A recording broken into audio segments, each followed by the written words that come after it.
Hello everyone, welcome back to this channel Magnet Brains. My name is CS Payal Popli and इस video से हम शुरू करने जा रहे हैं एक नया chapter. Yes, last third chapter है ये आपके part 2 business studies 12th class का. एंड इसके बाद सिर्फ 2 चैप्टर पेंडिंग है, वो भी बहुत छोटू से हैं जो बहुत जल्दी कंप्लीट हो जाएंगे. बट ये वाला चैप्टर थोड़ा सा लेंदी है, सो थोड़ा सा आपको पेशेंस रखना पड़ेगा बिकॉज इस चैप्टर में सीखने लायक चीज़ें बहुत सारी हैं, ना सिर्फ एग्जामिनेशन पॉइंट ऑफ व्यू से बल्कि प्रैक्टिकलिटी उससे भी. आप कभी भी आगे बढ़ के, मैक्सिमम देखा गया है कॉमर्स स्टूडेंट्स क्या करते हैं, 50% अगर प्रोफेशनल कोर्सेज में जाते हैं तो 50% बिजनेस में भी जाते हैं. तो बिजनेस में जाके अगर आपको मार्केटिंग के बारे में नहीं पता होगा ना, तो फिर थोड़ा सा काम खराब हो जाएगा. तो इस पूरे चैप्टर को बहुत अच्छे तरीके से समझिएगा ताकि आप एक भी कॉन्सेप्ट बाद में नहीं भूलें और आपकी सारी कॉन्सेप्ट आपको काम आए आपकी आगे की लाइफ में. चलिए, मार्केटिंग चैप्टर का नाम है, लेकिन इसको मार्केटिंग मैनेजमेंट भी बोल सकते हैं. क्यों? क्योंकि इस चैप्टर में बहुत हद तक मार्केटिंग मैनेजमेंट भी कवर किया गया है. तो कहीं पे अगर आपको मार्केटिंग मैनेजमेंट लिखा हुआ दिखे तो कंफ्यूज नहीं होना है, दोनों चैप्टर सेम ही हैं. आई हैव सीन एनसीईआरटी में मार्केटिंग लिखा हुआ है, लेकिन बहुत सारे रेफरेंस बुक्स में मार्केटिंग मैनेजमेंट लिखा हुआ है, तो सेम ही मानना है उसको. ओके, चलिए आप मुझे बताइए वो फर्स्ट थॉट जो आपके दिमाग में आता है ये वर्ड सुन के. कोई आपको बोले कि मैं मार्केटिंग बिजनेस में हूं, तो आपके दिमाग में क्या पहला वो शब्द आता है या पहली वो क्या थॉट आती है मार्केटिंग को लेके? जल्दी से कमेंट सेक्शन में मुझे बता दीजिए. फिलहाल मैं आपको बता देती हूं कि आपके दिमाग में क्या थॉट आना चाहिए. आता है वो तो आपकी सिरदर्दी है, लेकिन आना क्या चाहिए वो मैं आपको बताने जा रही हूं. तो इसके लिए हम लेंगे एक एग्जाम्पल. देखिए, हम सबको पता है कि अभी कोरोना काल चल रहा है. बाद में जो वीडियोस देखेंगे माइट भी उस टाइम तक कोरोना काल खत्म हो चुका होगा, लेकिन ये फेज हम सबने देखा है, राइट? इस फेज में हमें सबसे ज्यादा किस चीज का इंतजार था? जब हमने फर्स्ट कोरोना का केस के बारे में सुना था, वो न्यूज के बारे में पढ़ा था, उसके बाद से हमारे दिमाग में किस चीज की टेंशन थी और हमने किस चीज का सबसे ज्यादा वेट किया? टेंशन तो ये होगी कि भैया हमें ना हो जाए कहीं, है ना? और वेट किस चीज का किया होगा कि जल्दी से इसकी वैक्सीन आ जाए, राइट? तो बस वैक्सीन को ही हम अपना एग्जाम्पल मानते हैं यहाँ पे. ऐसे मानिए एक लड़का था, अभी इसने MBA मतलब अपना PG कोर्स बिजनेस एडमिनिस्ट्रेशन में कंप्लीट किया है. बहुत खुश था ये, बहुत खुश. इसके बहुत सारे सपने थे कि मुझे अब MBA कंप्लीट करके ये करना है वो करना है. पर अनफॉर्चुनेटली आ गया क्या? कोरोना. कुछ ऐसे ही बनता ना इसका डायग्राम. अब मुझे एग्जैक्टली तो नहीं आता बट आई एम ट्राइंग, है ना? तो कोरोना आ गया जिसके कारण इसके सारे के सारे प्लान धरे के धरे रह गए, है ना? अब इसने सोचा नहीं, एक्चुअली ये ना कुछ कोटेशंस पढ़ रहा था, तो इसको एकदम से एक कोटेशन दिखी कि डिफिकल्टीज में भी अपॉर्चुनिटीज ढूंढिए. क्या करिए? डिफिकल्टीज में भी अपॉर्चुनिटीज ढूंढिए. ये आपके लिए भी बहुत इंपॉर्टेंट कोटेशन है. कभी भी लाइफ आपको अगर कोई भी डिफिकल्ट सिचुएशन देती है तो आप उसमें से अपने लिए कुछ अपॉर्चुनिटी डिराइव कीजिए और उसका फायदा उठाइए. इसने बस वही कोटेशन पढ़ के थोड़ा सा दिमाग लगाया. इसने बोला यार मुझे बिजनेस ही तो बनाना है, मैं आज से ही शुरुआत क्यों नहीं कर देता? मैं क्यों वेट कर रहा हूं कि कोरोना खत्म होगा, सब चीजें सेटल होंगी, उसके बाद मैं शुरू करूंगा. मैं इसी सिनेरियो में कुछ ऐसा ढूंढ लेता हूं जो शायद मेरे काम आ जाए. बस सोचने की देर थी, इसने अपने दिमाग के घोड़े दौड़ाना शुरू कर दिया. दिमाग मुझे बनाना नहीं आता, वो थोड़ा उसकी एप्रिकॉट टाइप्स बनता है, बट देख लेना मैं इसको दिमाग बोल रही हूँ, ठीक है? तो इसने अपने दिमाग के घोड़े दौड़ाना शुरू कर दिए. इसने सोचा अभी मार्केट में सबसे ज्यादा किस चीज की नीड है, मार्केट में हर एक इंसान को किस चीज का इंतजार है. तो इसको लगा कि भाई वैक्सीन है वो चीज, जैसे कि मैंने आपको पहले ही भी बताया. सब इंतजार कर रहे हैं वैक्सीन आए, फिर हम चीज़ें थोड़ी सी सेट करें, थोड़ा सा हम अपना नॉर्मल लाइफ में वापस जाएं। तो बस इसने सोचा क्यों ना मैं वैक्सीन ही डेवलप कर लूँ। अब भाई वैक्सीन डेवलप करना कोई ऐसा तो हल्का फुल्का बात नहीं है, टाइम लगता है। तो जैसे ही इसने सोचा कि मुझे वैक्सीन ही डेवलप करना है, इसने अपनी रिसर्च स्टार्ट कर दी, पूरा R&D स्टार्ट कर दिया। R&D समझते हैं ना, रिसर्च एंड डेवलपमेंट, बहुत इंपॉर्टेंट एस्पेक्ट होता है किसी भी बिजनेस का। नई चीज़ों को इवॉल्व करते रहना, नई चीज़ों में इवॉल्व करते रहना। तो इसने अपनी R&D स्टार्ट की, एक छोटी सी लैब बना ली, वहाँ पे टेस्टिंग स्टार्ट की, कोरोना के सैंपल्स लिए, थोड़ी अलग अलग वैक्सीन्स जो ट्राई किया, एंड फाइनली इसने एक वैक्सीन डेवलप कर दी। मार्केट में उतरा, मार्केट की नीड समझी, नीड के अकॉर्डिंग प्रोडक्ट डेवलप किया, सॉरी फॉर द फंबल, और उसके बाद उस प्रोडक्ट को लॉन्च कर दिया मार्केट में। तो वैक्सीन जैसे इसने डेवलप की, लॉन्च कर दिया उसने इसे किसमें, मार्केट में। बहुत बढ़िया, बहुत शानदार। जब मार्केट में इसने वो पर्टिकुलर प्रोडक्ट लाया तो मार्केट में इसके प्रोडक्ट को खरीदने के लिए बहुत सारे कस्टमर्स आ गए जिन्होंने वैक्सीन लगवाई और वो दोबारा कभी भी कोरोना से नहीं जूझे, तो वो काफी सेटिस्फाई हो गए। हाँ, आई नो स्टोरी थोड़ी लंबी चली गई है, थोड़ा सा मेसी हो गया है, लेकिन याद करो क्या था, MBA स्टूडेंट था, बिजनेस खोलना चाहता था, कोरोना काल में फंस गया, लेकिन उसने उसी डिफिकल्टी को अपॉर्चुनिटी में कन्वर्ट करने की कोशिश की और दिमाग लगा के सोचा कि मार्केट में अभी किस चीज की आवश्यकता है।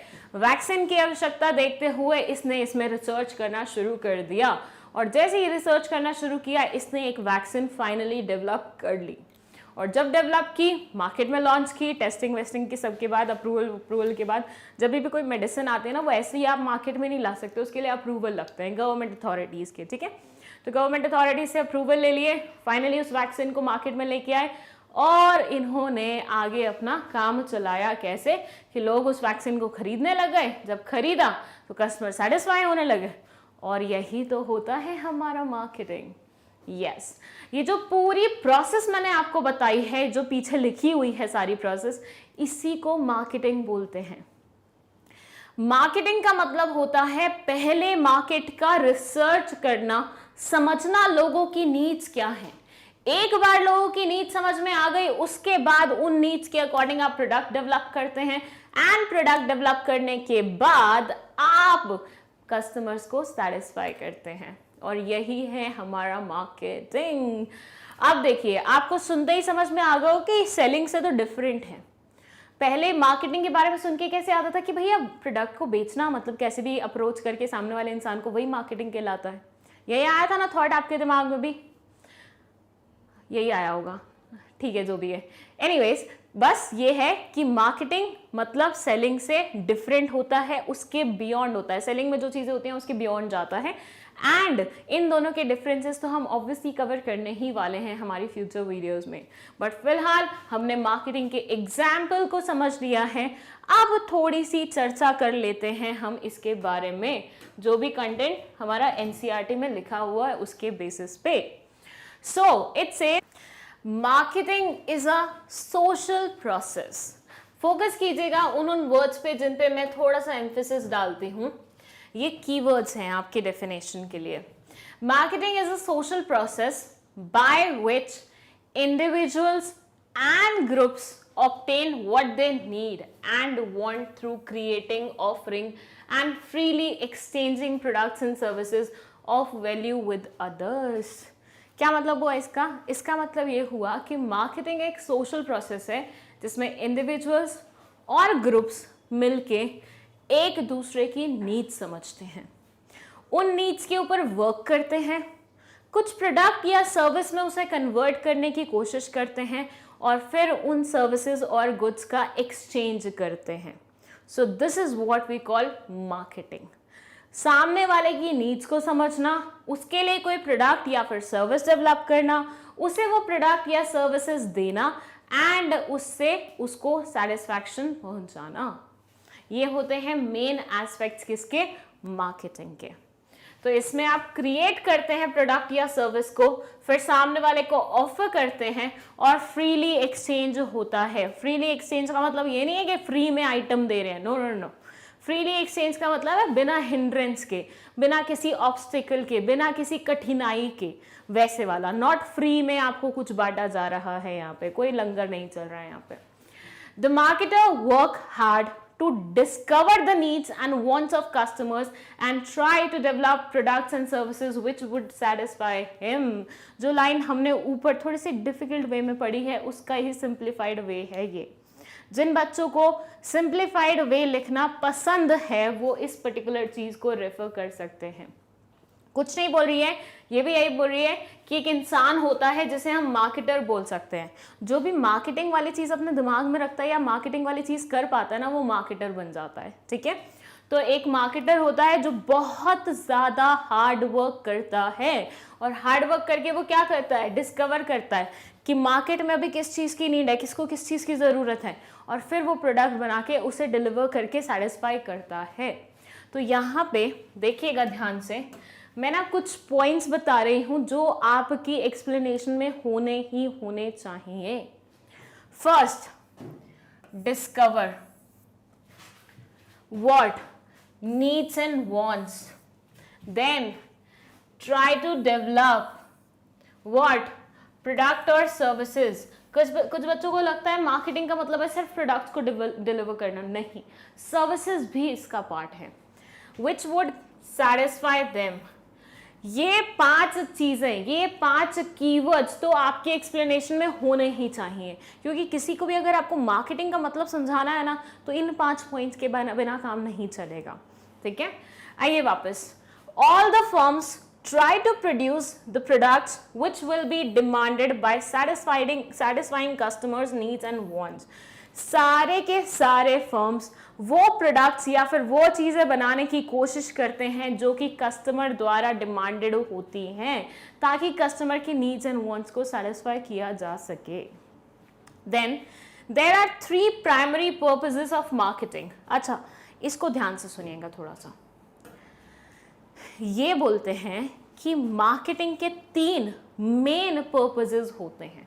3 मेन पर्पसेस होते हैं। First, capturing the attention of your target market. देखिए, मार्केट अपने आप में बहुत वाइड कॉन्सेप्ट है। मैं बोलूं मैं मार्केट की रिसर्च करने जा रही हूं, तो ऐसा लगेगा भाई एग्जैक्टली किस चीज़ की रिसर्च कर रहे हो तुम, क्योंकि मार्केटिंग में इतनी सारी चीज़ें हैं, इतने सारे प्रोडक्ट्स हैं, इतनी सारी सर्विसेज हैं, इतने सारे सेक्टर्स हैं, इतने सारे डिफरेंशिएशंस हैं, इतने सारे डिविजन्स हैं, डिपार्टमेंट्स हैं।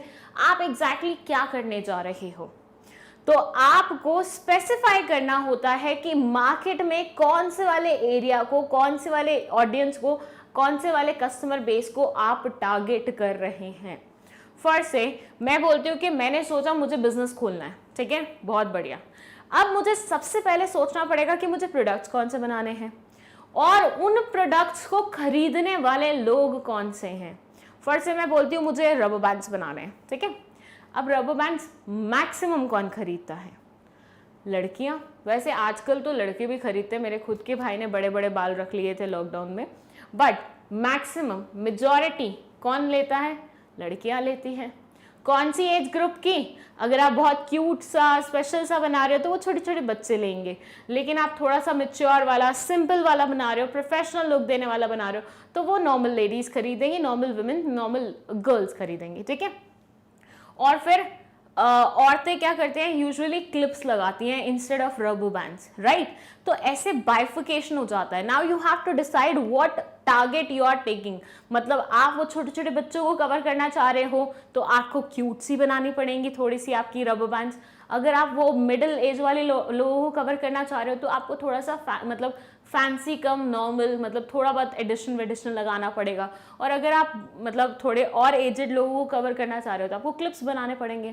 तो ये होता है आपका टारगेट कस्टमर बेस, कि भैया आप किस मार्केट को टारगेट करने की कोशिश कर रहे हो, किस कस्टमर बेस को टारगेट करने की कोशिश कर रहे हो। तो आपको पहले वही सेलेक्ट करना पड़ता है, क्योंकि उसी से तो आपको पता चलेगा वांट्स एंड नीड्स क्या हैं। मैं अभी बोलूँ कि मैं पूरे मार्केट को रिसर्च करना चाह रही हूँ, तो ऐसे तो भैया मैं ज़िंदगी भर रिसर्च करती रहूँगी, मेरी रिसर्च कभी पूरी नहीं होगी। मुझे थोड़ा सा एरिया अपना कम करना पड़ेगा और एक पर्टिकुलर ऑडियंस को, एक पर्टिकुलर कस्टमर बेस को ही टारगेट करना पड़ेगा। चलिए, जैसे एक बहुत ही सिंपल सा एग्जांपल दूँ, मैग्नेट ब्रेन्स। मैग्नेट ब्रेन्स किन लोगों को कवर करती हैं? इंडिया के आसपास वाले नेशन जहाँ पे ऑलमोस्ट सिमिलर पढ़ाई चलती है। अब हम आपको इंग्लिश में टिपिकली नहीं पढ़ाते कि यूरोप और यूएसए वाले लोग देख पाए, राइट? तो हमारा टारगेट ऑडियंस क्या है? आप लोग हैं जो हिंदी स्पीकिंग हैं, हिंदी अंडरस्टैंडिंग लोग हैं, राइट? तो यहाँ से आप वो एग्जाम्पल ले सकते हैं। चलिए यहाँ आ जाइए। फर्स्ट है capturing the attention of your target market. सबसे पहले अपने टारगेट मार्केट का ध्यान कैप्चर करना। Persuading to a customer to purchase your product। अच्छा, यहाँ पे वो काम आ जाता है जो हम मार्केटिंग के बारे में अक्सर सोचते हैं। हमें मार्केटिंग क्या लगता है कि भैया एक इंसान आपके दरवाजे पे खड़ा हुआ है, बोल रहा है मैम प्लीज़ ले लो, इसमें ये फ़ायदे हैं, ये फ़ायदे हैं, ये है, वो है, आपको डिस्काउंट दे दूंगा, ये करूँगा, वो करूँगा। तो सामने वाले कस्टमर को परसुएड करना is also a part of marketing and also a purpose of marketing. Then providing the customer with a specific low risk action that is easy to take। Customer को एक लो रिस्क एक्शन देना जो कि वो easily ले सकता है।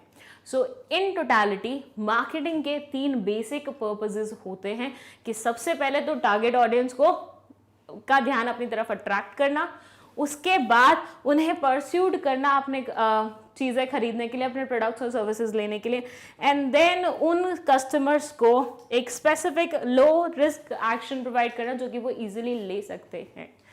So this is what we call marketing. Okay, क्या ये चीज़ यहीं पे ख़त्म होती है? ऑब्वियसली नहीं, हम इतने सस्ते में कैसे छोड़ सकते हैं आपको। आगे पढ़ते हैं हम मार्केटिंग के बारे में। The New York time describe. अच्छा, ये वाला पढ़ना है, बहुत मस्त है। इसमें न्यूयॉर्क टाइम्स का डिस्क्रिप्शन है मार्केटिंग के बारे में। वो क्या बोलते हैं? ये बोलते हैं marketing is basically the art of telling stories so and thrilling that people lose track of their wallets. कितनी सही लाइन लिखी है। अभी आपको मतलब समझ में आएगा ना, आपको भी लगेगा अरे वाह क्या बढ़िया बोला है। न्यूयॉर्क टाइम्स ने बोला कि मार्केटिंग वो चीज़ है, वो एक ऐसी स्टोरी है जो हम सामने वाले को सुनाते हैं इतने फैसिनेटिंग वे में कि वो भूल ही जाता है उसके वॉलेट में क्या है, कितना है, कैसे है, क्या रखना है, क्या नहीं रखना है। मतलब बेसिकली एक रैशनल इंसान क्या करता है, जब भी मार्केट जाता है तो उसको पता होता है मेरी जेब में 1000 रुपीज़ है और मुझे बस ये प्रोडक्ट्स ही लेने हैं और इतने इतने बजट में ही लेने हैं, मैं उससे ज़्यादा मैं नहीं खरीदूंगी। ये होती है रैशनल इंसान की नॉर्मल क्वालिटी, राइट? लेकिन ये बोलते हैं मार्केटर, मतलब वो एक ऐसा इंसान जो मार्केटिंग कर रहा है, उसकी ये क्वालिटी होती है कि वो रैशनल इंसान को भुलवा दे कि उसके वॉलेट में कितने पैसे हैं और वो कितना किस पे स्पेंड करना चाहता है। एक ऐसी स्टोरी सुनाए इतनी फैसिनेटिंग वे में, इतने अच्छे वे में सुनाए कि सामने वाला इंसान मंत्र मुक्त हो जाए। आई गेस वही बोलते हैं, राइट? मेरी हिंदी स्ट्रांग हो रही है। एनीवेज, तो वो ऐसे हो जाए कि बिल्कुल वो भूल ही गया, loose track on his wallet के बारे में भूल ही गया कि भैया कितने पैसे हैं, कैसे हैं, कितना खर्च करना है, कर सकता हूँ, नहीं कर सकता। देख के उसे ऐसा लगना चाहिए भैया इसको तो लेना है। ऐसे मेरे साथ होता है कभी कभी।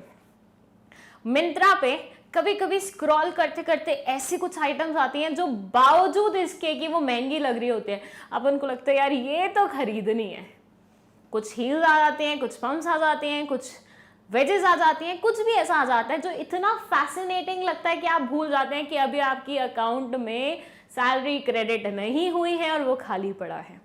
And this is what we call marketing. किसी भी चीज़ को इस तरह से पेश करना कि सामने वाला रेसिस्ट ही ना कर पाए। आप किसी को कोई ऐसी चीज ऑफर कर रहे हैं कि सामने वाला ना बोल ही नहीं पा रहा, वो उस चीज को देख के, आपकी बातों को सुन के इतना ज्यादा इन्वॉल्व फील कर रहा है कि उसको लग रहा है अब तो ले लूं इस चीज को मैं।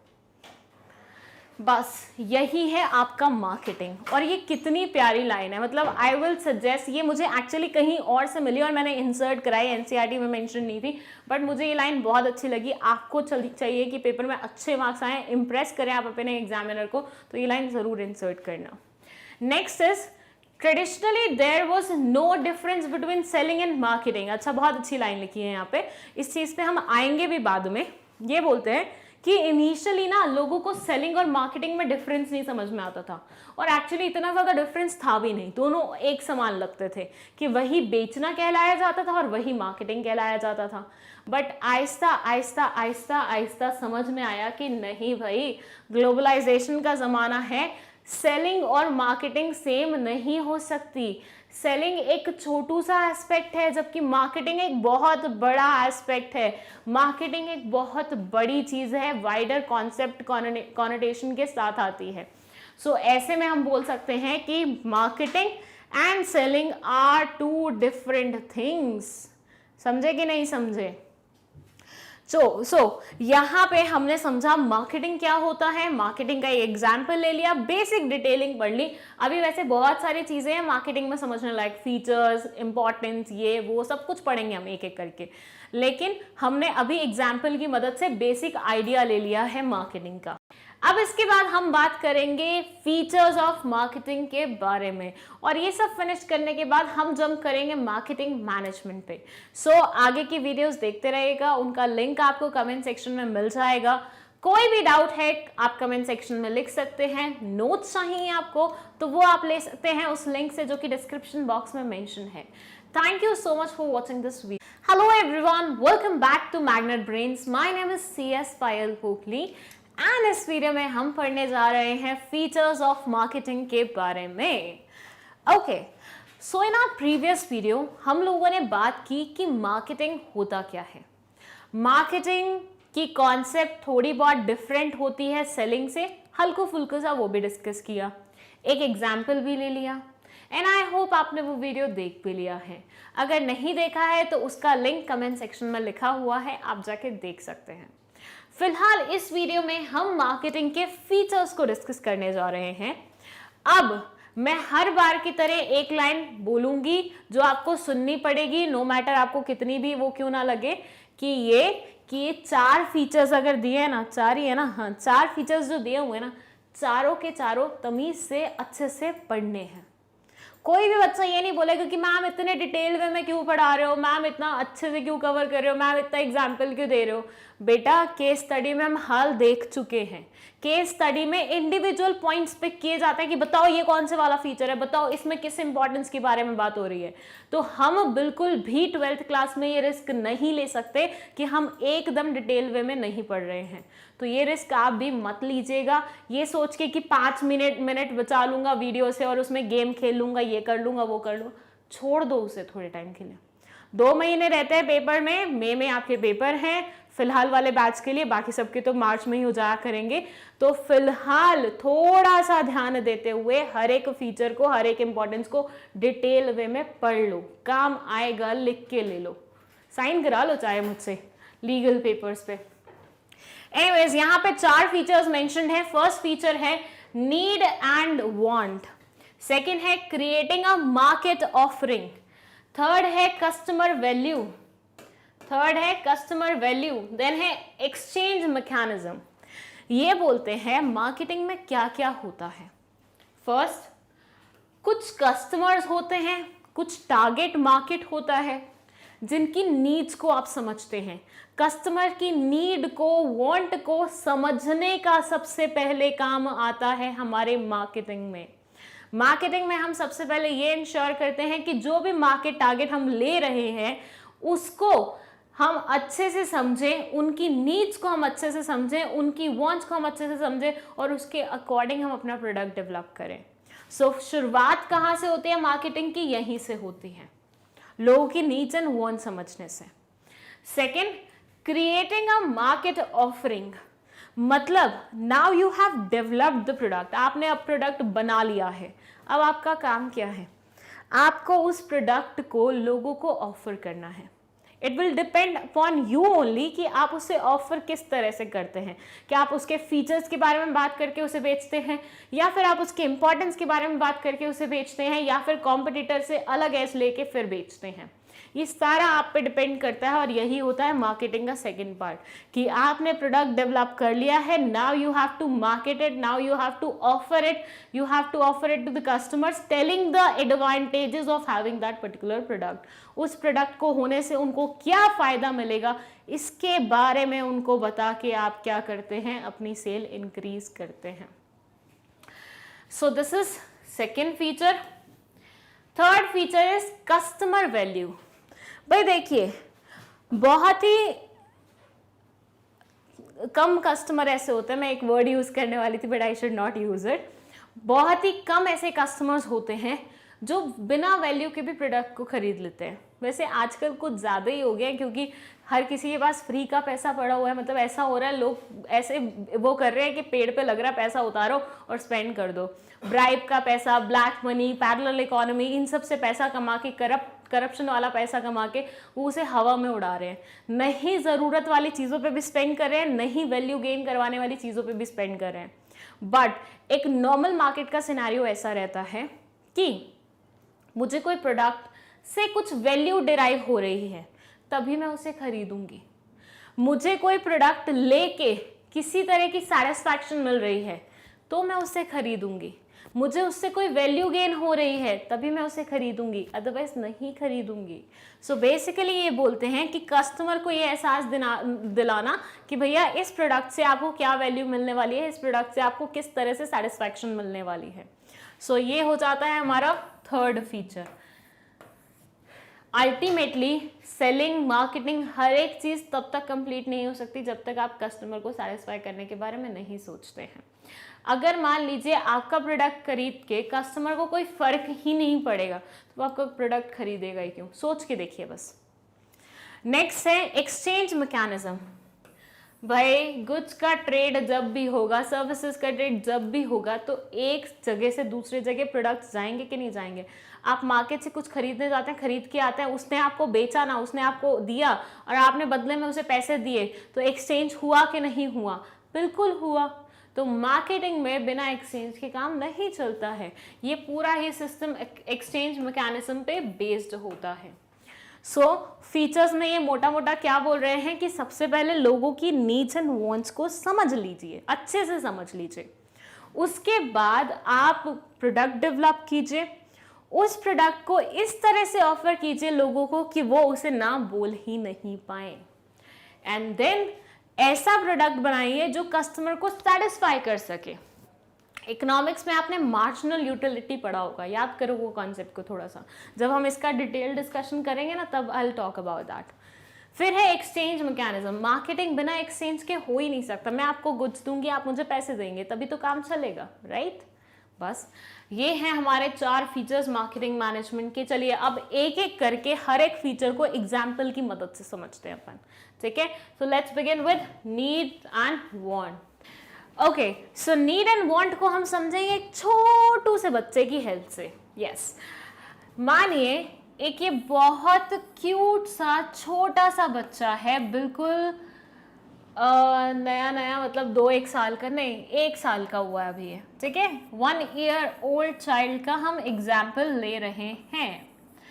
आप सोच के देखिए 1 साल के बच्चे की नीड्स एंड वांट्स क्या होती हैं। फर्स्ट नीड, जो कि मार्केट में काफी ज्यादा ट्रेंडिंग भी है,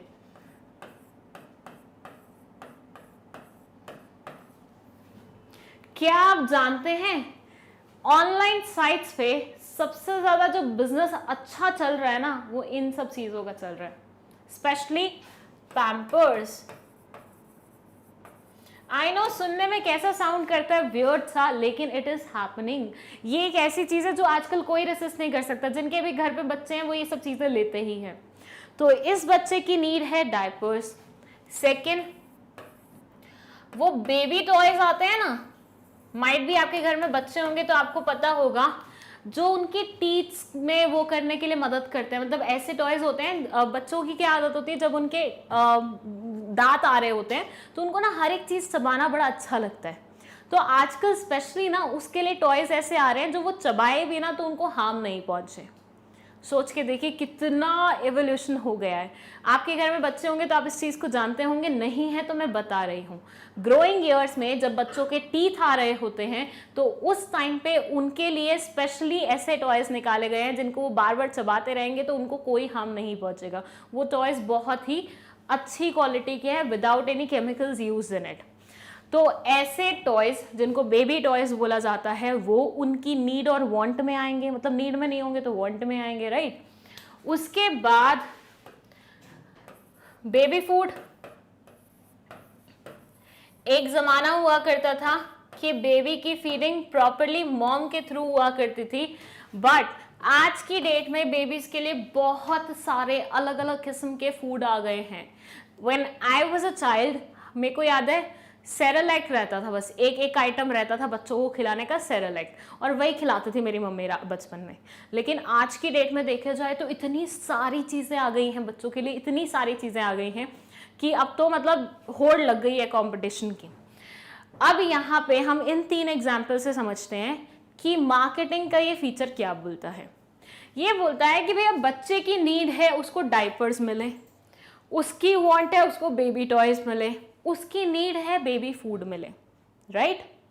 बट आप उसे दे रहे हैं बुक्स, और क्या ले, माइक, अब मेरे को जो जो दिख रहा है ना मेरे सामने भाई, स्टाइलस, और क्या ले सकते हैं हम यहाँ पे, lights.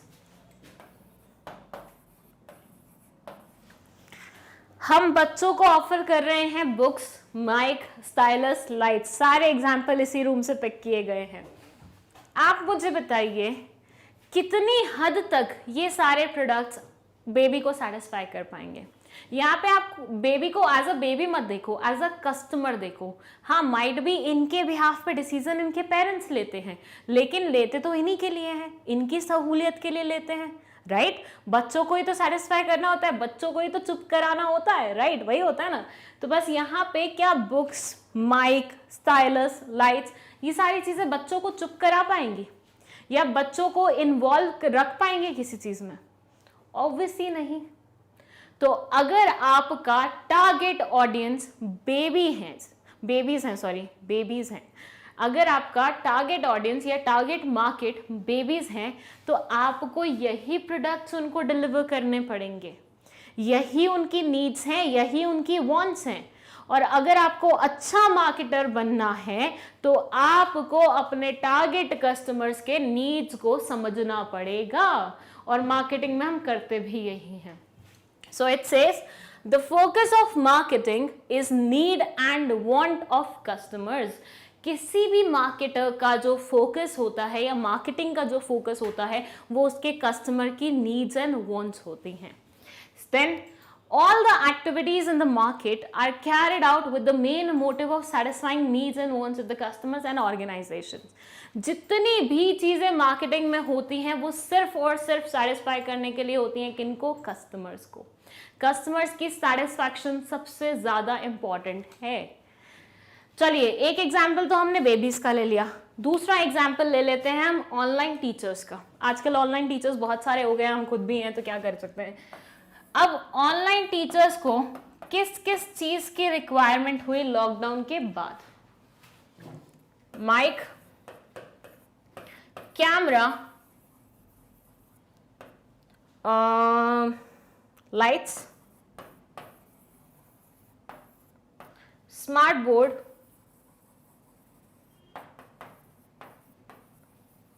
How can I forget this, internet. इसके बिना तो जिंदगी अधूरी है, राइट। सो लॉकडाउन के बाद पीपल रियलाइज कि भैया आप क्लासरूम तक तो जा नहीं सकते, क्यों ना हम क्लासरूम को घर पे ले आए। यही ऐड आती है ना कि चलिए क्लासरूम को घर पे लेके आते हैं, तो वो इन सब चीज़ों की मदद से आ सकते हैं। तो ऐसे मानिए आपका अगर टारगेट कस्टमर बेस ये था, कौन? ऑनलाइन टीचर्स, आपको इन्हें टारगेट करना था। तो आपको इनके लिए ये प्रोडक्ट्स बनाने चाहिए थे क्योंकि इनकी नीड्स एंड वांट्स ये हैं, लेकिन आप उनके लिए बना रहे हैं chocolate, bags, rings, water bottle. आप मुझे बताइए किस हद तक आप अपने कस्टमर को सेटिस्फाई कर पाएंगे? किसी भी हद तक नहीं। उनकी रिक्वायरमेंट्स क्या हैं, उनकी नीड्स क्या हैं, उनकी वांट्स क्या हैं, आप क्या ऑफर कर रहे हैं उन्हें, क्या कोई मैच हो रहा है? नहीं हो रहा। तो ऐसे में आपके प्रोडक्ट कोई नहीं खरीदेगा और as a result of which आपके ऊपर टैग लग जाएगा बैड मार्केटर का। सो अगर आपको अच्छा मार्केटर बनना है, अगर आपको मार्केटिंग अच्छे से सीखनी है, तो you need to understand first कि भैया कस्टमर को अपन पहले तो टारगेट कस्टमर तो पहले ही आपने असाइन कर लिया, उसके बाद उनके नीड्स एंड वांट्स को भी समझ लें। ठीक है, सो यहाँ हमारा फर्स्ट पॉइंट खत्म होता है। Let's move to the second one. Second है हमारा क्रिएटिंग अ मार्केट ऑफरिंग। देखिए, ये बोलता है कि आपने फर्स्ट पॉइंट में अपना कस्टमर टारगेट भी सेलेक्ट कर लिया है और उनकी नीड्स एंड वांट्स को भी समझ लिया है। अब आपने वो प्रोडक्ट्स भी बना लिए हैं जो उनकी नीड्स एंड वांट्स को सेटिस्फाई करते हैं। जैसे मैं बोलूं, पुराने ज़माने में, बिल्कुल पुराने ज़माने में कौन से वाले टीवी चलते थे? ऐसे वाले टीवी चलते थे। इतनी वाइड स्क्रीन होती थी उनकी और उनके आगे ऐसे दो शटर्स लगे होते थे। You might not have seen such TVs. मैंने देखे हैं, मैं मतलब जब आई वॉज अ किड तब I have seen these types of TVs. इनमें पता है क्या होता था? इनमें आगे शटर लगा होता था, you have to open it और फिर आप टीवी देखते थे। मतलब ये कवरिंग का काम करता था टीवी की। मेरे घर में ये वाला टीवी नहीं था, बट मेरी चाची के यहाँ पे था, तो आई हैव सीन इट। बचपन में हम उनके यहाँ पे जाके टीवी देखते थे, तो we used to open it like this और उसके बाद टीवी देख के और used to close it like this. DD चलता था, डीडी चैनल तब उस टाइम पे एक ही चैनल चलता था, वो भी एंटीना की मदद से। सोच के देखिए क्या ज़माना हुआ करता था। अब ये मत सोचना कि मैं कितने पुराने ज़माने से हूँ, but I have seen such TV. तो इनिशियली ये वाले टीवी चलते थे, फिर आए वो डब्बा वाले टीवी जो ऐसे बॉक्स बना रहता था, पूरा बॉक्स ढंग से बन नहीं रहा और ऐसे टीवी चलता था। यहाँ पे कुछ बटन्स लगे रहते थे, उनको अपन घुमाते रहते थे। तो मैंने फिर ये वाले टीवीज़ देखे। फिर आया ज़माना नॉर्मल टीवीज़ का, जिनको हम फ्लैट टीवीज़ भी बोलते हैं। और अब ज़माना चल रहा है एलईडी टीवीज़ का, और उसके अलावा भी एलईडी के आगे भी बहुत ज़्यादा एवोल्यूशन हो चुका है। मेरा ज्ञान यहाँ तक सीमित है क्योंकि हमारे घर में यही लगा हुआ है। ठीक है, अब इसमें भी यूँ था कि पहले स्क्रीन इतनी आती थी, फिर इतनी हुई, फिर इतनी हुई, फिर इतनी हुई, फिर तो अब कितनी भी हो जाती है। मतलब कई लोगों के घर में पूरे इतना स्मार्ट बोर्ड जितना तो टीवी लगा होता है। सोच के देखिए कितना मज़ा आएगा। एनीवेज, तो टीवी का एवोल्यूशन इस तरह से हुआ। ठीक है, आपने समझ लिया इस समय में कि टीवी की रिक्वायरमेंट क्या है। जब समय यहाँ से यहाँ आया होगा तो आपने अपने कस्टमर्स को ये वाला टीवी ऑफर किया होगा ना, कि देखिए हम एक नए किस्म का टीवी लेके आए हैं जो कि बिल्कुल भी ऐसा नहीं है कि ज़्यादा स्पेस ऑक्यूपाई करे, बहुत अच्छे वे में चलता है, ज़्यादा सारे चैनल्स आते हैं। फिर एवोल्यूशन आया तो ये वाला टीवी आया, फ्लैट वाला। तो यू स्टार्टेड सेइंग कि देखिए हम टीवी लाए हैं जो कि दीवार पे टंग जाता है, जो ज़्यादा स्पेस नहीं लेता है, क्लियर पिक्चर देता है, ये है वो है, पिक्सल नहीं फैलते हैं। चलिए, फिर वो ज़माना आया जब लंबे वाले टीवी चलने लगे, तो यू स्टार्टेड सेइंग देखिए मैं इतने इंच बड़ा टीवी लाया हूँ। टीवीज़ की ना जो इंचेस होते हैं ना, वो इस वे में नापी जाती हैं। मतलब अगर मान लीजिए इस स्मार्ट बोर्ड की मापनी है तो वहाँ से यहाँ तक की मापी जाएगी। जब हम बोलते हैं ना 32 इंच का टीवी, तो हम ये वाली या ये वाली लेंथ और ब्रेथ नहीं लेते, हम ये डायगोनल वाली लेते हैं। यहाँ से लेके ये जो जा रही है इस चीज़ के बारे में बात कर रहे हो, तो 32 इंच, 23 इंच, ये सब। तो अब आपको मार्केट में प्रोडक्ट बना लिया है, नीड समझ लिया सबकी। Now you have to offer that product. ये जो लाइनें मैंने बोली कि 22 इंच का टीवी ले लीजिए, 32 इंच का टीवी ले लीजिए, ऐसा टीवी ले लीजिए, वैसा टीवी ले लीजिए, ये क्या है? ये ऑफर करना है। मैं आपको प्रोडक्ट्स ऑफर कर रही हूँ उनके शेप के बेसिस पे, उनके साइज के बेसिस पे, उनके फीचर्स के बेसिस पे। जैसे कि यहाँ पे लिखा हुआ है फीचर, साइज, शेप, कलर, इन सब के बेसिस पे जब आप किसी को कोई प्रोडक्ट दिखाने की कोशिश करते हैं, उसकी क्वालिटीज बताने की कोशिश करते हैं, this is known as offering your product in the market. Market offering बोलते हैं उसे हम। सो बेसिकली ये बोलते हैं प्रोडक्ट बन जाने के बाद आपको वो प्रोडक्ट कस्टमर्स को ऑफर करना है, कस्टमर्स को बताना है कि देखिए इस फ़ोन में ये आया है, इस फ़ोन में वो आया है, ये हुआ है, ऐसा हुआ है। जैसे फॉर से दिस इज़ अ फ़ोन।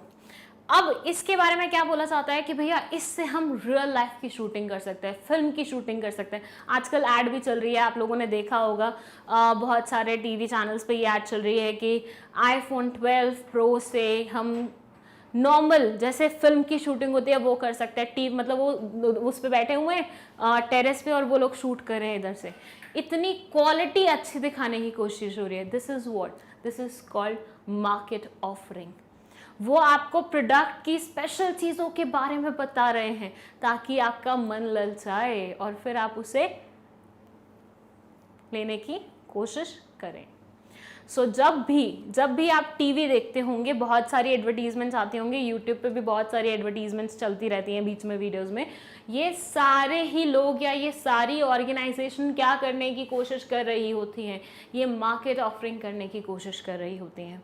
कई क्लासेस का चलता है कि भैया हम जुडिशियल क्लासेस ले रहे हैं, वो अपने बारे में बताते हैं, ब्लाबर करते हैं कि भैया देखो हमारे यहाँ से इतने लोग निकले हैं, ये हुआ है, वो हुआ है। वो अपनी स्पेशल फीचर्स बता के आपको पिघलाने की कोशिश कर रहे हैं, अपनी तरफ अट्रैक्ट करवाने की कोशिश कर रहे हैं।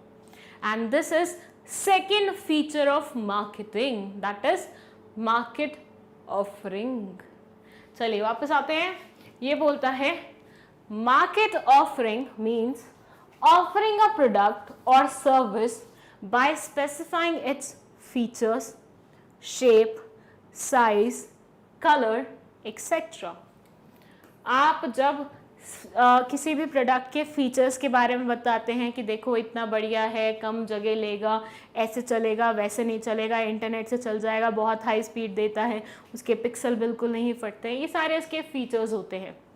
शेप में बहुत ही कॉम्पैक्ट शेप का है, साइज़ में बहुत ही छोटू सा है, मतलब एक थोड़े से थिन लाइन में भी आ जाएगा। कलर में बहुत अच्छे कलर का है, देखिए बिल्कुल पेस्टल कलर्स में आया है, नई वैरायटी है, दिस एंड दैट। जैसे आजकल आप साड़ियाँ लेने जाओगे ना या आजकल सूट लेने जाओगे ना, वो आपको कलर दिखाएंगे पेस्टल कलर्स, जो लाइट पिंक, बेबी ब्लू और ये सब होते हैं, ग्रीनिश ब्लू, ये सब कलर्स होते हैं। तो वो दिखाएंगे देखिए ये कलर्स ट्रेंड में है, खरीदिए, नहीं ये करिए वो करिए। These are what market offerings. ठीक है, for example offer is TV, then specifying the various sizes in which it is available, various technologies used, various shapes, places, prices of different types, etc. जैसे कि मैंने आपको बताया TV का evolution हुआ तो अलग अलग टाइम पे, वो आप एक भी टाइम पे कर सकते हो। आज भी अगर आप टीवीज में देखने जाओ तो अलग अलग वेराइटीज के टीवी मिलते हैं। मैंने उसको टाइम से कनेक्ट करते हुए आपको अलग अलग किस्म के टीवी के बारे में बता दिया है। एग्जाम्पल सेम ही, ऑलमोस्ट सिमिलर ही है। ठीक है, फिर ये बोलते हैं a good market offer should keep in mind the satisfaction of customers. देखिए, मुझे किसी को कन्विंस करना है कि आप मेरा ही प्रोडक्ट खरीदिए, तो मैं कस्टमर्स को ये बताऊंगी कि आपको ये प्रोडक्ट खरीदने से क्या मिलेगा, and that's what matters the most. क्यों? क्योंकि कस्टमर्स की सेटिस्फैक्शन ही तो अल्टीमेट गोल होता है।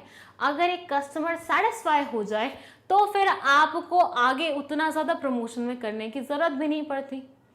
अब मैं बोलती हूँ कोई एक वीडियो बनाए, आपको वो वीडियो पसंद आया है, आपने मतलब वीडियो बनाने वाले ने कस्टमर को क्या किया है, ऑडियंस को क्या किया है, सेटिस्फाई किया है। अब आप नेक्स्ट वीडियो देखने खुद ब खुद आएंगे। हुआ ना ऐसा? तो बस वही चीज़ है कि आपको ये समझना है कि कस्टमर को किस तरह से सेटिस्फाई करें, और आपको अपनी मार्केट ऑफरिंग में उस चीज़ पे फोकस भी करना है कि कस्टमर को बताएं कि देखिए हम आपको यहाँ पे ये चीज़ दे रहे हैं, इससे आपको ये फ़ायदा मिलेगा। जैसे हम यहाँ पे आपको 11th-12th क्लास का पूरा बिजनेस स्टडीज फ्री में दे रहे हैं, with notes, with doubt clearing sessions, with notes writing practices, with writing practices in general, या फिर एग्जामिनेशन में कैसे लिखनी है वैसे। तो ये सारी चीज़ें जो मैंने अभी बोली ये क्या है? ये मार्केट ऑफरिंग है। समझे कि नहीं समझे? चलिए वापस आ जाते हैं, यहाँ पे हमारा सेकेंड फीचर खत्म हो गया है। Let's move to the third one. Third है हमारा customer value. Okay, customer value के लिए लेंगे हम 3 एग्जाम्पल। यस, फर्स्ट एग्जाम्पल है हमारा केसर का। भाई इसका क्रेडिट जाता है हमारे कैमरामैन को, क्योंकि ये आइडिया उन्हीं का है। ठीक है, सो फर्स्ट केसर का एग्जाम्पल है। सेकेंड है काजू का। काजू को इंग्लिश में कैश्यू नट बोलते हैं, मुझे स्पेलिंग भी आती है, लेकिन मैं यहाँ पे काजू लिख रही हूँ क्योंकि जगह थोड़ी है। थर्ड एग्जाम्पल लेंगे हम आईफोन का। पता नहीं एप्पल प्रोडक्ट्स ने मुझे क्यों इतना ज़्यादा ऑब्सेस्ड बना दिया है कि मैं उनके बिना बात ही नहीं कर पाती। एनीवेज, ये 3 एग्जाम्पल हम लेंगे कस्टमर वैल्यू को समझने के लिए। शुरू करते हैं केसर से। केसर का मतलब होता है सैफरन। ठीक है, सुना होगा, इसकी जलेबी खाई होंगी, मतलब इससे बनी हुई, या इसका दूध पीते होंगे। ये इतने से पैक में ऐसे धागे धागे से होते हैं, रोए रोए से। कौन से कलर के? मरून कलर के, maroon, red, reddish, dark reddish colour के। ठीक है, इतनी सी एक डब्बी केसर की अच्छे वाले क्वालिटी के खरीदोगे तो 700 से 800 रुपए की आती है। 10 ग्राम केसर होता होगा इसमें, हार्डली 10 ग्राम। कितने की आती है? 700 से 800 की।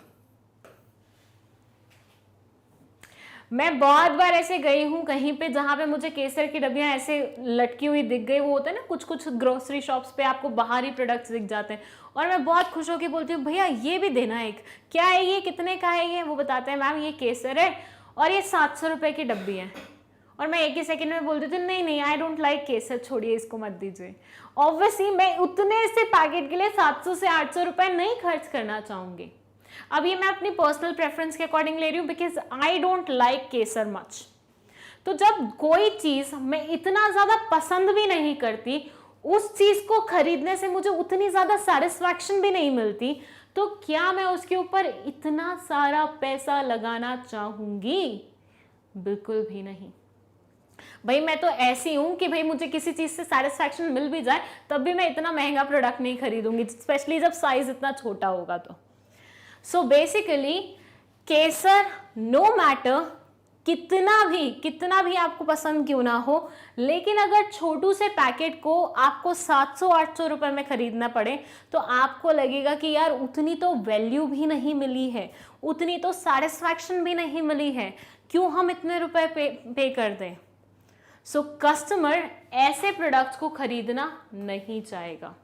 या तो ऐसा हो ना कि केसर के बिना किसी का जीवन नहीं चलेगा, ये एक दवाई है। भाई दवाई अगर मान के देखो, एग्जाम्पल फॉर से कोई दवाई है वो 7,000 की है और इंसान को ज़रूरत है वो दवाई अपने अंदर इंसर्ट कराने की, तो वो तो 7,000 में भी उसे खरीदेगा, तो उससे उतनी सेटिस्फैक्शन मिल रही है तभी वो पे कर रहा है। यहाँ पे केसर महंगा है लेकिन उससे उतनी सेटिस्फैक्शन भी नहीं मिल रही है, तो कोई भी उसे खरीदना नहीं पसंद करेगा। सिंपल सा लॉजिक। सेकेंड है काजू। अब देखिए काजू भी केसर की तरह महंगा ही आता है। अच्छा, क्या आपको पता है कि केसर इतना महंगा क्यों होता है? क्या कभी सुना है केसर इतना महंगा क्यों होता है? चलिए मैं बताती हूँ। एक फ्लावर होता है, ठीक है। फ्लावर्स में जनरली अगर आपने बचपन में कभी फ्लावर डायग्राम सीखा हो तो उसमें ना बीच में ना वो ऐसे धागे धागे से ऊपर निकले होते हैं। केसर वहां से एक्सट्रैक्ट होता है, मतलब कुछ अलग किस्म के फूल होते हैं, उसमें वो 3 से 4 धागे एक फूल पे लगे रहते हैं, वो निकलता है और वो केसर होता है। अब क्योंकि उनकी क्वांटिटी कम होती है इसलिए इसका प्राइस इतना ज़्यादा होता है। जिस चीज़ की डिमांड ज़्यादा है, सप्लाई कम है, तो price is bound to be high, right. जिस भी चीज़ की डिमांड ज़्यादा होती है, केसर बहुत ज़्यादा डिमांडेड होता है लोगों में क्योंकि उनको फ्लेवर पसंद आता है। मैंने अपना पर्सनल एग्जांपल दिया था और मुझे केसर इतना पसंद नहीं है, इसलिए मैंने बोला था कि मैं नहीं खरीदूंगी उससे। बाकी कई लोग होते हैं जिनको केसर बहुत ज़्यादा पसंद होता है, वो खरीदते हैं 700-800 में। तो केसर की डिमांड बहुत है, सप्लाई कम है, as a result of which इसका प्राइस बहुत ज़्यादा है। Same is the case with dry fruits. काजू, स्पेशली गोवा के काजू, केरला के काजू काफ़ी ज़्यादा डिमांडेड होते हैं। क्यों? क्योंकि लोग इन्हें खाना पसंद करते हैं, इससे बहुत अलग अलग तरह की चीज़ें मिलती हैं। तो इसको हम 700 से 800 रुपये में भी बिना नाटक किए खरीद लेते हैं। मुझे roasted as well as salted काजू बहुत पसंद है। कोई गिफ्ट भिजवा रहा हो तो भिजवा देना, ठीक है। सो बेसिकली मुझे ये दोनों टाइप के काजू बहुत पसंद है और ये यूजुअली छोटा पैक भी 700 से 800 का आता है एंड आई पे फॉर इट। क्यों? क्योंकि वो खा के मुझे सेटिस्फैक्शन मिलता है। सो जहाँ मुझे सेटिस्फैक्शन मिला वहाँ पे मैंने पैसों को इग्नोर कर दिया, लेकिन जहाँ पे मुझे प्रॉपर सेटिस्फैक्शन नहीं मिल पाया वहाँ पे मुझे पैसे खटकने लग गए। यही चीज़ मानिए, मैंने मैंगो ब्रांड का एक स्वेट शर्ट लिया है, ठीक है। अब वो आया होगा 3,000 से 2,500 से 3,000 के बीच में, पर मुझे उसे पहन के सेटिस्फैक्शन मिला, मुझे वर्थ लगा वो खरीदना, मुझे क्वालिटी पसंद आई, मुझे स्टफ पसंद आया, मुझे फील पसंद आया, तो मैंने उतना पे किया ना। तो जब कस्टमर को उस पर्टिकुलर चीज़ से वैल्यू मिलती है, सेटिस्फैक्शन मिलती है, तो वो कितना भी स्पेंड करने के लिए तैयार हो जाते हैं। जैसे कि हम आईफोन का एग्जाम्पल लें। अब नॉर्मल फोन्स के कंपैरिजन में, नॉर्मल फोन्स क्या 10,000, 12,000, 15,000, 20,000, 28,000, 30,000, 40,000 तक के आ जाते हैं, बट फिर भी कुछ लोग 80,000, 90,000, 1 लाख, 1.5 लाख तक स्पेंड करते हैं और आईफोन लेके आते हैं। क्यों? क्योंकि वो उन्हें सेटिस्फैक्शन देता है। आप एक बार एप्पल प्रोडक्ट्स यूज कर लो ना, मतलब बिफोर दिस मैं भी एप्पल प्रोडक्ट्स को कभी सपोर्ट नहीं करती। आई ऑलवेज यूज टू से कितने महंगे होते हैं, इससे बढ़िया तो बहुत अच्छे अच्छे ऑल्टरनेटिव्स अवेलेबल हैं। बट एक बार अगर आप इन्हें इस्तेमाल कर लो ना, तो फिर आप इनके फैन बन जाते हो और आपको कोई चीज़ दोबारा पसंद नहीं आती। इनमें नॉर्मल प्रोडक्ट्स की तरह हैंगिंग नहीं होते कि भी कभी भी हैंग हो जाता है। जैसे नॉर्मल फ़ोन हम लेते हैं, 1 से 1.5 साल वो ढंग से चलता है, उसके बाद वो हैंग करना स्टार्ट कर देता है। सैमसंग के तो स्पेशली। आईफोन ऐसा नहीं करता, आईपैड ऐसा नहीं करता, मैकबुक ऐसा नहीं करता। ये बहुत ही एफिशिएंटली, स्मूथली वर्क करते हैं। So as a result of which ये चीज़ें आपको उतनी क्वालिटी भी ऑफर करती हैं, उतनी सेटिस्फैक्शन भी देती हैं, उतनी वैल्यू भी देती हैं, तो आप उनके लिए एक्स्ट्रा पे करने के लिए भी तैयार हो जाते हो। सो ये तीनों एग्जाम्पल के अलावा अगर आपको कोई और एग्जाम्पल ऐसा लगे जो मतलब पैसे ज़्यादा खा रहा है लेकिन उतनी सेटिस्फैक्शन नहीं मिल रही, वो भी आप यूज़ कर सकते हो। सो अल्टीमेटली इस पॉइंट में क्या लिखा हुआ था? इस पॉइंट में लिखा हुआ था कि कोई भी कस्टमर अगर प्रोडक्ट से खुश नहीं होगा, सेटिस्फाइड नहीं होगा, तो वो उसे नहीं खरीदेगा। और अगर वहीं पे वो कस्टमर आपके प्रोडक्ट से सेटिस्फाई हो गया, नो मैटर आपने प्राइस कितना भी ऊपर सेट करके क्यों ना रखा हो, वो उसे खरीदेगा। एप्पल वाले कभी भी कस्टमर्स को अट्रैक्ट करने के लिए प्राइसेस को नीचे नहीं लाते हैं, लेकिन वहीं पे वो क्या करते हैं, वो आपको ऐसी क्वालिटी देते हैं, ऐसी चीज़ें देते हैं कि आप रेसिस्ट ही नहीं कर पाते हो अपने आप को पर्टिकुलर प्रोडक्ट्स लेने से। So customer value says customer is ready to give a price for the product only when he gets satisfaction or only when the product is offering utilities matching to the price। जब product उतनी utilities आपको दे, marginal utility concept याद है ना, बस ये बोलते हैं जितनी यूटिलिटी आपको मिलेगी उतना ही ज़्यादा आप पे करने के लिए तैयार होंगे। अगर यूटिलिटीज़ और प्राइस दोनों मैच कर रहे होंगे तो हम पे कर देंगे, लेकिन एक भी चीज़ ऊपर नीचे हुई वहाँ पे आपकी सोच भी बदल जाएगी। Customer values the product on the basis of satisfaction and service offered by the product। Customer हमेशा एक प्रोडक्ट को उतनी वैल्यू देता है जितनी उससे उसको सेटिस्फैक्शन मिलने वाली होती है। Marketer must add to the value of the product so that the customer prefer you product over the competitor, your product over the competitor, sorry. हमेशा मार्केटर को ये ध्यान रखना चाहिए कि आपको इस तरह से ऑफर करना चाहिए अपने प्रोडक्ट को कि आपका कस्टमर आपके कॉम्पिटिटर के पास जा ही नहीं पाए, उसको लगे भैया मेरी तो नीड्स यहीं पे सेटिस्फाई हो जाएंगे, मुझे कहीं और जाने की ज़रूरत नहीं है। So this is what we call customer value. That is the third feature of your marketing. Now let's move to the last feature, that is exchange mechanism. ये क्या बोलता है?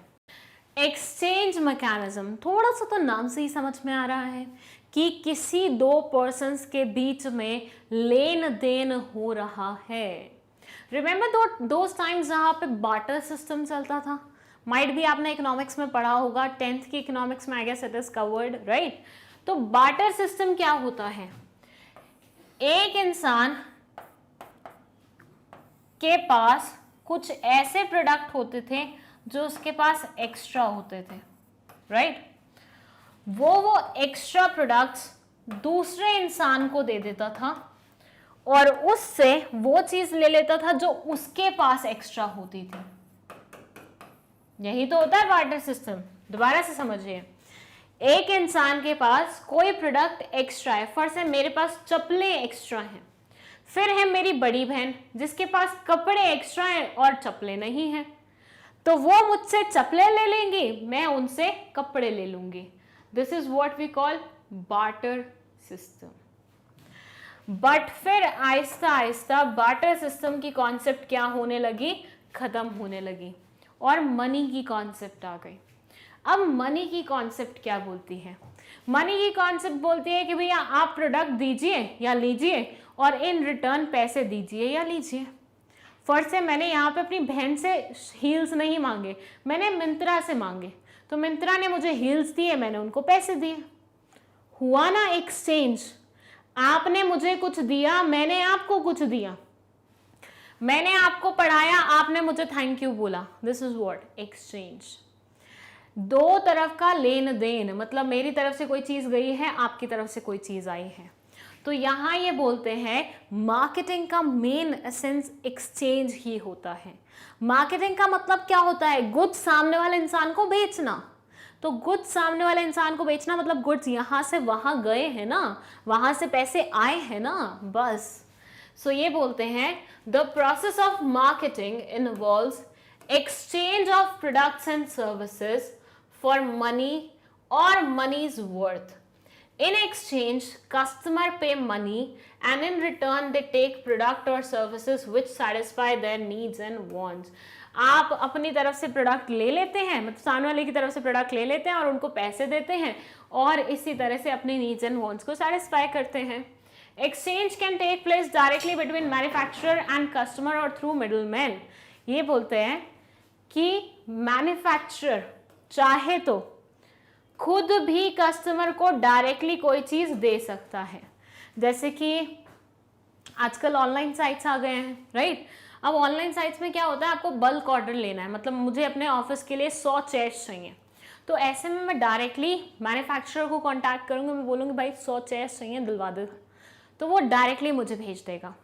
दूसरा तरीका क्या हो सकता है कि मैं एक दुकान वाले को कॉल करूं और उसको बोलूं यार 100 चेयर चाहिए, वो दुकान वाला मैन्युफैक्चरर को कॉल करे कि मुझे मेरे कस्टमर के लिए 100 चेयर चाहिए, तो यहाँ पे मिडलमैन के थ्रू मेरे पास चेयर्स आई हैं, जबकि पुराने वाले एग्जाम्पल में डायरेक्टली मैन्युफैक्चरर ने मुझे चेयर्स बेच दी थी। सो ये बोलते हैं कि आपके यहाँ पे एक्सचेंज डायरेक्टली कस्टमर मैन्युफैक्चरर के यहाँ से भी आ सकता है या फिर मिडलमैन के थ्रू भी आ सकता है। सो एक्सचेंज मैकेनिज्म क्या है, एसेंस है मार्केटिंग का। मार्केटिंग का पूरा सार ही यही है, मार्केटिंग होती ही इसी के लिए है। So this is our last and fourth feature of marketing. इसमें इतना सही एक्सप्लेनेशन था, यही एग्जाम्पल लिख देना कि आप किसी से कुछ खरीदते हो तो उसको इन रिटर्न पैसे देते हो, तो इस तरह से गुड्स और सर्विसेज का लेन देन होता है। चलिए यहाँ हमारे खत्म होते हैं फीचर्स, जो कि 4 थे, हमने ब्रीफ में भी डिस्कस कर लिए, डिटेल में भी डिस्कस कर लिए। छोटू क्वेश्चन आएगा तो ब्रीफ वाला एक्सप्लेनेशन लिखना है, और बड़ा क्वेश्चन आएगा तो ये फुल वाला एक्सप्लेनेशन लिखना है with the help of an example, with the help of different examples actually. कोई भी डाउट है कमेंट सेक्शन में पूछ लो, नोट्स चाहिए उस लिंक पे चले जाओ जो कि डिस्क्रिप्शन बॉक्स में मेंशन है। मार्केटिंग की वीडियो नहीं देखी थी तो उसका लिंक आपको कमेंट सेक्शन में मिल जाएगा, नेक्स्ट वीडियो देखनी है तो उसका लिंक भी आपको कमेंट सेक्शन में मिल जाएगा। Thank you so much for watching this video. Hello everyone, welcome back to Magnet Brains. My name is CS Payal Popli and इस वीडियो में हम पढ़ने जा रहे हैं what can be marketed. Yes, so फिलहाल हमने पढ़ा कि मार्केटिंग होता क्या है, फिर हमने बात कर ली उसके फीचर्स के बारे में। दोनों ही वीडियोस अगर आपने नहीं देखी हैं तो लिंक आपको कमेंट सेक्शन में मिल जाएगा, आप देख सकते हैं। फिलहाल हम बात करेंगे ऐसी चीज़ों के बारे में जिसको मार्केटेड मतलब मार्केट किया जा सकता है, जिसमें मार्केटिंग इम्प्लाई किया जा सकता है. So things which can be marketed, उनके बारे में बात की जाएगी. इसमें काफ़ी सारे पॉइंट्स होने वाले हैं, काफ़ी सारे. जैसे कि फर्स्ट है physical products, then it is services, services को भी मार्केट किया जा सकता है. Then ideas, and then your persons. Yes, persons की भी मार्केटिंग होती है. उसके बाद है place, then your experience and properties and events and information and organisations. Finally बस इतना सही है. सो एक एक करके हम ये सारी चीज़ों के बारे में थोड़ा सा डिटेल डिस्कशन करेंगे. देखिए, फिजिकल मतलब कुछ तो इसमें ऐसे होंगे जो आपको समझ में आ जाएंगे बहुत इजीली कि भैया इनका तो मार्केटिंग होता ही है. बट कुछ ऐसे हैं इवेंट्स, इंफॉर्मेशन, एक्सपीरियंस, अब इनको कैसे मार्केट करते हैं, तो वो सारी चीज़ों के बारे में बात होगी इसी पर्टिकुलर वीडियो में. इसमें हम ऑर्गेनाइजेशन तक डिटेलिंग करेंगे और उसके बाद नेक्स्ट वीडियो में एक डिफरेंट कॉन्सेप्ट स्टार्ट करेंगे. So let's start with this, physical products की मार्केटिंग. ओके, देखिए, हर वो चीज जो आपको आंखों से दिखाई देती है, आप उसे फील कर सकते हैं, वो होता है फिजिकल प्रोडक्ट. और जब आप उसे बेचने के लिए जाते हैं, जब आप उसे मार्केट करने के लिए जाते हैं, तो वो हो जाती है हमारी मार्केटिंग. सो फिजिकल प्रोडक्ट्स में ये बोलते हैं प्रोडक्ट्स लाइक डीवीडी प्लेयर. अब तो इतना ज़्यादा कोई इस्तेमाल नहीं करता है डीवीडी प्लेयर्स को, लेकिन पहले बहुत ज़्यादा इस्तेमाल होता था. आई डोंट नो आप लोगों ने देखा है कि देखा ही होगा, 4 से 5 साल पहले तक तो इनकी काफ़ी ज़्यादा वैल्यू हुआ करती थी. पहले जैसे आजकल मूवीज़ इंटरनेट पे आ जाती हैं, हर एक चीज़ इंटरनेट पे आ जाती है, पहले ऐसा नहीं होता था. पहले एक डीवीडी होती थी, ऐसे गोल गोल सी ऐसे बनी रहती थी. सीडी भी ऐसे रहती थी, डीवीडी भी ऐसे रहती थी. इनको प्ले करने के लिए एक डीवीडी प्लेयर हुआ करता था, उसके बीच में हम ये डालते थे, फिर वीडियो प्ले होती थी. तो DVD player is what, a physical product. Then motorcycle, हुड़ हुड़ हुड़ हुड़ हुड़. आईपॉड्स जो कानों में लगाते हैं गाने सुनने के लिए. सेल फोन जो यूज़ करते हैं फ़ोन करने के लिए. फुटवेयर्स पहने हुए हैं, नहीं दिखा सकती ऊपर करके. Television, refrigerator etcetera. इसमें आपने जितने भी प्रोडक्ट्स देखे हैं, जितने भी प्रोडक्ट्स पढ़े हैं, वो सारे के सारे आप देख सकते हैं और आप उन्हें फील भी कर सकते हैं. मतलब यहाँ पे ऐसी कोई भी चीज़ नहीं है जिसको आप देख या फील नहीं कर सकते. सो ऐसी सारी आइटम्स जिनको देखा जा सकता है, फील किया जा सकता है, वो फिजिकल प्रोडक्ट्स में आती हैं. और जब इंसान उसे बेचने की कोशिश करता है, वो कहलाया जाता है फिजिकल प्रोडक्ट्स की मार्केटिंग. जैसे कि यहाँ आपको एक डीवीडी प्लेयर दिख रहा है. ओके, यहाँ पे बनाया हुआ था, मैंने सिर्फ रिमोट को देखा था initially. So this is DVD player. ठीक है, रिमोट के साथ आता था. ये जो बॉक्स दिख रहे हैं ना यहाँ पे इतना सा, इसमें ये बाहर निकलता था. आप इसके अंदर डीवीडी लगाते थे, फिर इसको वापस भेजते थे और फिर ये प्ले होना शुरू कर देता था. ऐसा चलता था ये सिस्टम.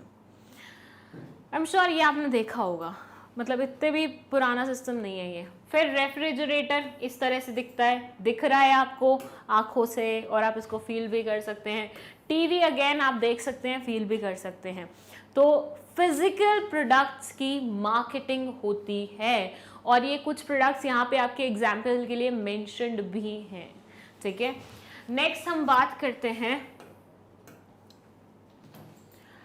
सर्विसेज के बारे में. देखिए, हमने प्रोडक्ट्स की मार्केटिंग तो पढ़ ली और वो तो बहुत बेसिक भी थी, मतलब उसमें तो ऐसे पढ़ने लायक कुछ था भी नहीं. लेकिन क्या आपको पता है कि सर्विसेज की भी मार्केटिंग होती है? Yes, I am pretty sure आपने टीवी देखते वक्त ऐसा ऐड जरूर देखा होगा, इंश्योरेंस ले लो या फिर ये पर्टिकुलर चीज़ ले लो, हम आपको सर्विस देंगे. अर्बन क्लैब वाले वो आपकी नेल पॉलिश वगैरह लगाने के लिए आते हैं. वो सारी चीज़ें क्या हैं, एक्सक्यूज मी, सर्विसेज देना है आपको. ठीक है, तो ये क्या बोलते हैं, insurance, health care, business process outsourcing. अच्छा, बीपीओ, व्हाट इज बीपीओ? मैं आपको पहले समझा चुकी हूँ, पहले कब, 11th क्लास में अपन ने पढ़ा था ना बिजनेस प्रोसेस आउटसोर्सिंग, कि एक बड़ी कंपनी है वो क्या करती है, अपना एक छोटा सा काम कस्टमर केयर वाला किसी और कंपनी को दे देती है। याद है 11th क्लास में पढ़ाया था, थोड़ा सा रिवाइज कराऊँ तो यूजुअली कैसे होता है, यूएसए में एक कंपनी बनी, फिर से एयरलाइंस की कंपनी बनी। अब एयरलाइंस पे ना बहुत बार कस्टमर्स के फ़ोन आते हैं, मतलब मेरा प्लेन कब लगेगा, मेरा प्लेन का टिकट कैंसिल हो गया है, कैंसिल कराना है, टिकट बुक कराना है, ये है वो है। तो ऐसे कस्टमर रिलेटेड बहुत सारे सपोर्ट सिस्टम की ज़रूरत होती है। तो वो क्या करते हैं, इंडिया में छोटी छोटी कंपनीज़ को ढूंढते हैं, उन्हें ये काम आउटसोर्स कर देते हैं कि भैया जितने भी कॉल्स हमारे लिए आएंगे तुम ले लेना, तुम उन्हें एंटरटेन कर लेना, इसके लिए हम तुम्हें पैसे देंगे। सो दिस इज कॉल्ड BPO, अपना कुछ काम दूसरे को आउटसोर्स करना, अपना बिजनेस का कोई प्रोसेस दूसरे को आउटसोर्स करना, बाहर वाले को देना। आउटसोर्स करने का मतलब होता है अपनी ऑर्गेनाइजेशन के बाहर उसे किसी को देना, ठीक है। सो इंश्योरेंस मतलब किसी को ये वो देना कि भाई कल तुम नहीं रहे तो तुम्हारे बाद तुम्हारे घर वालों का क्या होगा, तो हम उन्हें पैसे देंगे। कल कुछ गलत हो गया, तुम्हारी गाड़ी में आग लग गई, तो उसका इंश्योरेंस देना। ये सारी सर्विसेज हैं। यहाँ पे वो आपको प्रोडक्ट्स नहीं बेचते हैं, यहाँ पे वो आपको कोई चीज़ नहीं दे रहे हैं, यहाँ पे वो आपको सर्विसेज दे रहे हैं, कुछ सुविधाएं दे रहे हैं, ठीक है। देन है security, easy bill service, financial services, computer education, online trading. ये जितनी भी चीज़ें यहाँ पे मेंशन है, यहाँ पे आपके हाथ में फिजिकली कुछ नहीं आता। अगर आप बोले कि मैंने इंश्योरेंस ले लिया है, तो इंश्योरेंस वाले थोड़ी ना आपको एक बॉक्स दे के जाएंगे कि दिस इज योर इंश्योरेंस। कभी सोचा है, कभी सुना है ऐसा? ऑब्वियसली नहीं। इंश्योरेंस वाले आपको एक श्योरिटी देते हैं कि कल कुछ गलत हो गया तो हम आपको रीइंबर्स करके देंगे पूरे पैसे। सो बेसिकली वो आपको एक सर्विस दे रहे हैं instead of a product. So services भी मार्केट की जा सकती हैं। थोड़ा सा नया कॉन्सेप्ट है, मतलब नहीं, थोड़ा नया नहीं बोलूंगी मैं से, गुड्स के बाद वाला कॉन्सेप्ट है। पहले तो इनिशियली फिजिकल प्रोडक्ट्स की ही मार्केटिंग होती थी, लेकिन आहिस्ता आहिस्ता समझ में आया कि लोगों को सर्विसेज की भी रिक्वायरमेंट है। As a result of which उन्होंने सर्विसेज का भी मार्केटिंग लेके आया।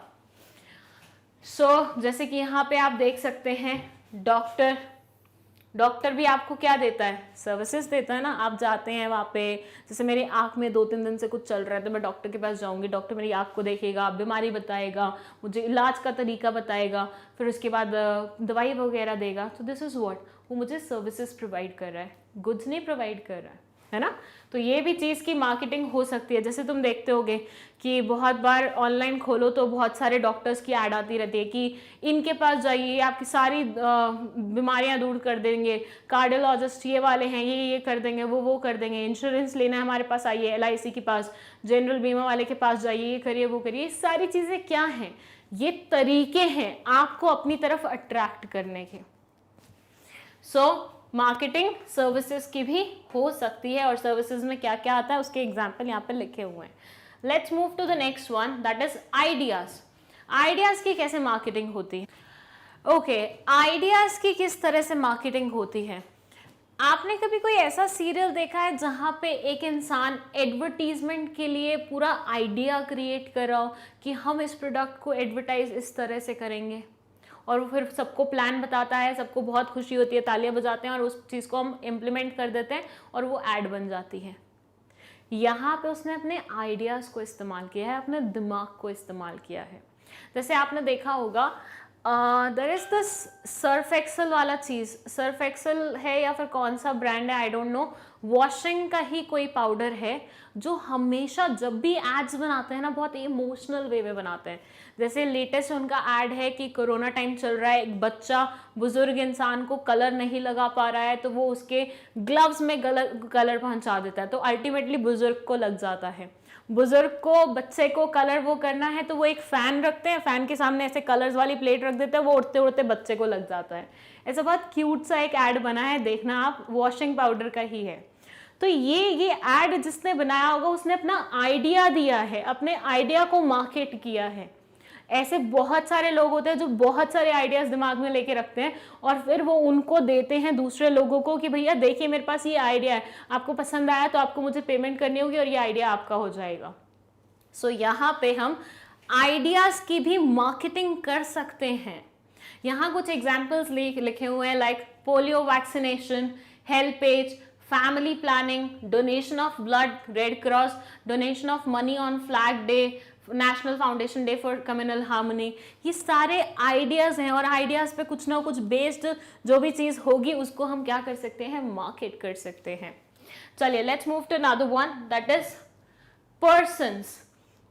आप पर्सन्स का भी तो मार्केटिंग करते हैं, कैसे?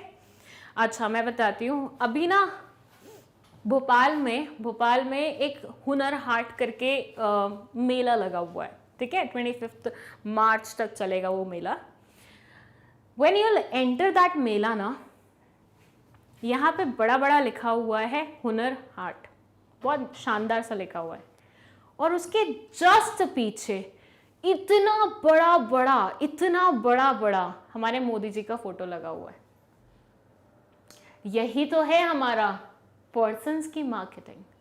यस, ये चीज तो आपने अक्सर अपने एरिया में भी देखी होगी। जब आप घर से बाहर निकलते होंगे, किसी ना किसी का पोस्टर लगा होता होगा हाथ जोड़ के, मैं आपका होने वाला नेता, थैंक यू नहीं सॉरी बर्थडे विशेस दे रहे हैं। 10-10 लोगों का फोटो एक ही पोस्टर पर चिपका हुआ और सब बर्थडे विशेस दे रहे हैं कि हम मतलब फर्स्ट मोदी जी का बर्थडे है तो मोदी जी को जन्मदिन की बधाई देते हुए, और पूरी पार्टी की फोटो आ जाती है। अमित शाह का बर्थडे है तो अमित शाह को बर्थडे की बधाई देते हुए ये सारी फोटोज हैं। तो these are marketing of persons. जब इलेक्शन में लोग खड़े होते हैं, जैसे अभी कैलकाटा में इलेक्शन होने वाले हैं, राइट? तो कैलकाटा में, हाँ कैलकाटा में ही होने वाले हैं, तो वहाँ पे बीजेपी अपनी तरफ से पूरी होड़ लगा रही है। मोदी जी रोज जा रहे हैं वहाँ पे कुछ ना कुछ भाषण वगैरह देने के लिए, उधर से ममता जी अपना भाषण दे रही हैं। तो इट्स लाइक वहाँ पे हर एक कॉर्नर पे इन लोगों की फोटोज लगी हुई हैं, इन लोगों के बारे में बताया जा रहा है कि हमें वोट दो, हम तुम्हें ये सुख सुविधा देंगे, हमें चुनो, हम तुम्हें ये सुख सुविधा देंगे। पोर्टफोलियोज बांटे पोर्टफोलियोज नहीं, उनके प्रोस्पेक्टस या क्या बोलते हैं उसको मैं भूल गई हूँ वो वर्ड, वो बांटे जा रहे हैं जिसमें उनका लिखा रहता है मैनिफेस्टो, जिसमें लिखा रहता है हम अगर जीत गए तो हम तुम्हारे लिए ये करेंगे। जैसे मोदी जी ने बहुत सारे प्रोमिस किए थे गरीबों को कि मुझे जिता दिया तो तुम्हारे अकाउंट में 1.5 लाख रुपया आएगा। ऐसे सारी चीज़ें, ये सारी चीज़ें क्या हैं? ये लोगों को अट्रैक्ट करने का जरिया है। और अट्रैक्ट आप किस लिए कर रहे हैं? आप क्या कोई प्रोडक्ट बेच रहे हैं? नहीं, आप पर्सन को बेच रहे हैं। पर्सन को बेचना वैसा नहीं, पर्सन को बेचना एज लाइक पर्सन को एक पर्टिकुलर पोस्ट तक पहुंचाने का तरीका। सो ये कहलाई जाती है पर्सन की मार्केटिंग। सो ना सिर्फ आप फिजिकल प्रोडक्ट की मार्केटिंग कर सकते हैं, ना सिर्फ आप सर्विसेज की मार्केटिंग कर सकते हैं, ना सिर्फ आप आइडियाज की मार्केटिंग कर सकते हैं, बल्कि आप लोगों की भी मार्केटिंग करते हैं।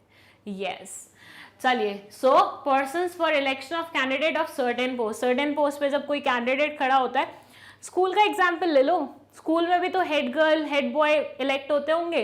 उनका जब इलेक्शन होता है तो बहुत सारे कैंडिडेट्स खड़े होते हैं, हर कैंडिडेट अपने बारे में बताता है कि मैं ये करूंगा, मैं स्कूल का इस तरह से उद्धार करूंगा, मैं वो करूंगा, और अल्टीमेटली आप उसे जितवा देते हैं।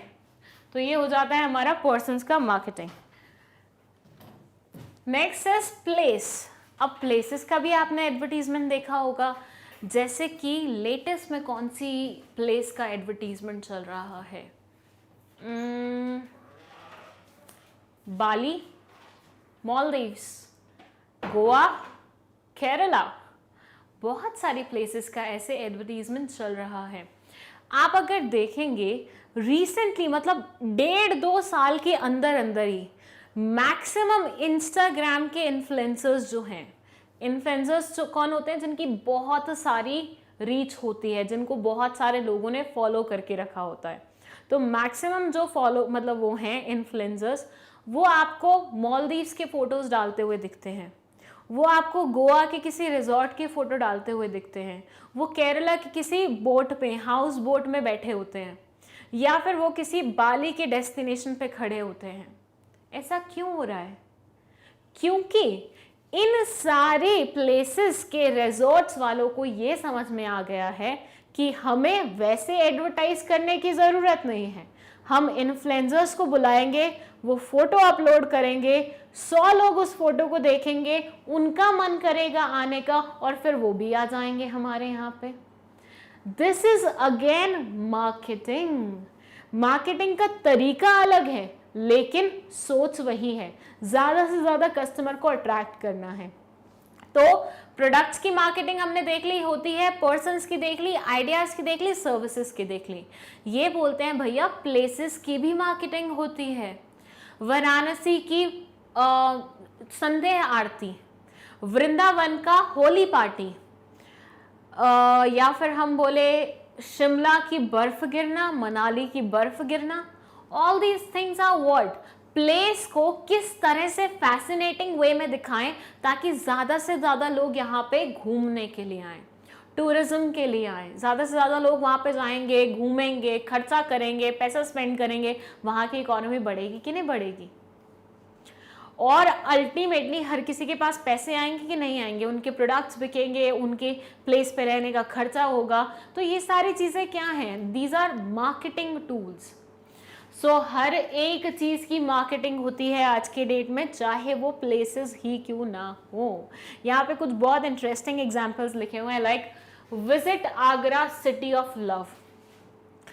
आगरा में क्योंकि मुमताज जी के लिए वो बना हुआ है Taj Mahal, so as a result of its उसे लव का सिंबल बोला जाता है और हर लव बर्ड को वहाँ पे बुलाया जाता है। मतलब अभी तो नहीं लेकिन कुछ साल पहले तक ना लोग ऐसा सोचते थे कि जो भी लव बर्ड्स हैं उनको एक बार आगरा के ताजमहल के सामने फोटो खिंचवाना तो मैंडेटरी है, मैंडेटरी है। ये ट्रेंड था, मतलब जिसका भी शादी होता था ना वो 1-2 साल के अंदर अंदर वहाँ पे जाके फोटो खिंचवा लेते थे। रिसेंटली मेरी दीदी जीजू ने भी खिंचवाई है। So basically this is trend जो कि बहुत टाइम से चला आ रहा है, क्योंकि लव के सिंबल के सामने तुम अपना लव दिखा रहे हो, राइट। तो बस बेसिकली वही है कि वो आप प्रमोट भी उसी वे से करते हैं, वो अपने ताजमहल को उसी वे से प्रमोट करते हैं, वो अपने आगरा को उसी वे से प्रमोट करते हैं कि आइए लव बर्ड्स, आइए यहाँ पे और यहाँ की ब्यूटी को एक्सप्लोर कीजिए। ये क्या है, उनका तरीका है। उनको पता है कि कपल्स आएंगे ही जब उनको लगेगा कि हाँ भाई प्यार वाली चीज़ है, हमें अपना प्यार साबित करने के लिए उसके सामने जाके फोटो खिंचवानी पड़ेगी, तो वो आएंगे ही आपके पास और आपका काम बन जाएगा। आप तो चाहते ही वही थे ना, आप तो मार्केटिंग ही करवाना चाह रहे थे। So next is Udaipur, the city of lakes. Udaipur में बहुत सारे लेक्स हैं और उसको उसी की पहचान से बुलाया जाता है। जो भी वाटर प्रेमी लोग होते हैं जिनको पानी को देखना बहुत पसंद होता है, भोपाल भी आ सकते हो, थोड़ा सस्ता पड़ेगा उदयपुर से। नहीं, उदयपुर इज ऑल्सो सस्ता। राजस्थान की ज़्यादातर सिटीज़ बहुत सस्ती हैं। I am telling you, I went to Jaipur और 20,000 में मेरा पूरा का पूरा ट्रिप कंप्लीट हो गया था, ऑलमोस्ट 1 हफ्ते का कंप्लीट था। तो राजस्थान घूमने के पर्पज से, एक्सप्लोर करने के पर्पज से बहुत अच्छा है। अभी जो मैंने किया ना, जो भी बताया आपको, this is also called marketing, क्योंकि मैंने आपको उस प्लेस की स्पेशलिटीज़ के बारे में बताया, उस प्लेस की उसके बारे में बताया, राइट। सो मैसूर के बारे में बात करें तो सिटी ऑफ गार्डन्स, ऐसे चंडीगढ़ को भी गार्डन का वो बोलता है। उड़ीसा की बात करें, when Odisha celebrates 11 the God join in, even the God join in. कह रहे हैं कि जब ओडिशा वाले पार्टी करते हैं तो भगवान जी भी आ जाते हैं। तो ये क्या भी है, ये भी एक तरीका है मार्केटिंग करने का। सो ये जितनी भी टैगलाइंस आपने यहाँ पे पढ़ी है ना, ये सारे तरीके हैं मार्केटिंग करने के। चलिए यहाँ पे देख सकते हैं आप, ताजमहल की फोटो है, थोड़ी ब्लर्ड है बट ताजमहल बहुत प्यारा दिखता है, तो वहाँ पे लोग जाते हैं सिटी ऑफ लव के नाम से। और ये मुझे पता नहीं है कहाँ की फोटो है, देख लो समझ लो, शायद राजस्थान की होगी, ठीक है। चलिए नेक्स्ट इज एक्सपीरियंस। एक्सपीरियंस को कैसे मार्केट किया जाता है? ओके, एक्सपीरियंस को कैसे, I went to Manali last year तो कोरोना था, तो last year when I went there we did river rafting ये बोलते हैं ना उसको, वो पानी में ऐसे जब वो चलाते रहते हैं और वो बिल्कुल ऐसे फ्लो वैसे रहता है। सो हमने जब वो किया, मुझे कोई प्रोडक्ट नहीं मिला, मुझे कोई सर्विस भी नहीं मिली, मैंने एज सच कोई प्लेस भी नहीं देखा, बस पानी में ही वो जा रहे थे। मुझे उससे क्या मिला? क्योंकि उसकी होर्डिंग तो बहुत बड़ी बड़ी लगाई हुई थी कि रिवर राफ्टिंग कीजिए, पैराग्लाइडिंग कीजिए, ये कीजिए, वो कीजिए। तो मुझे एग्जैक्टली वहां से क्या मिल रहा था? एक एक्सपीरियंस मिल रहा था, लाइफ टाइम एक्सपीरियंस। मैं वो चीज करके आई हूं, मुझे कैसा फील हुआ था, I am able to tell you people और नॉट। मुझे बड़ा अच्छा लगा, बहुत मजा आया था। थोड़ा सा डरावना था क्योंकि कभी कभी पानी बहुत उफान पे आ जाता है एंड यू फील स्कैर्ड। आपको लगता है कि अब भाई अब तो पूरी डायरेक्शन से पानी आपके अंदर आ ही जाएगा, मतलब आपके बॉडी में आ ही जाएगा।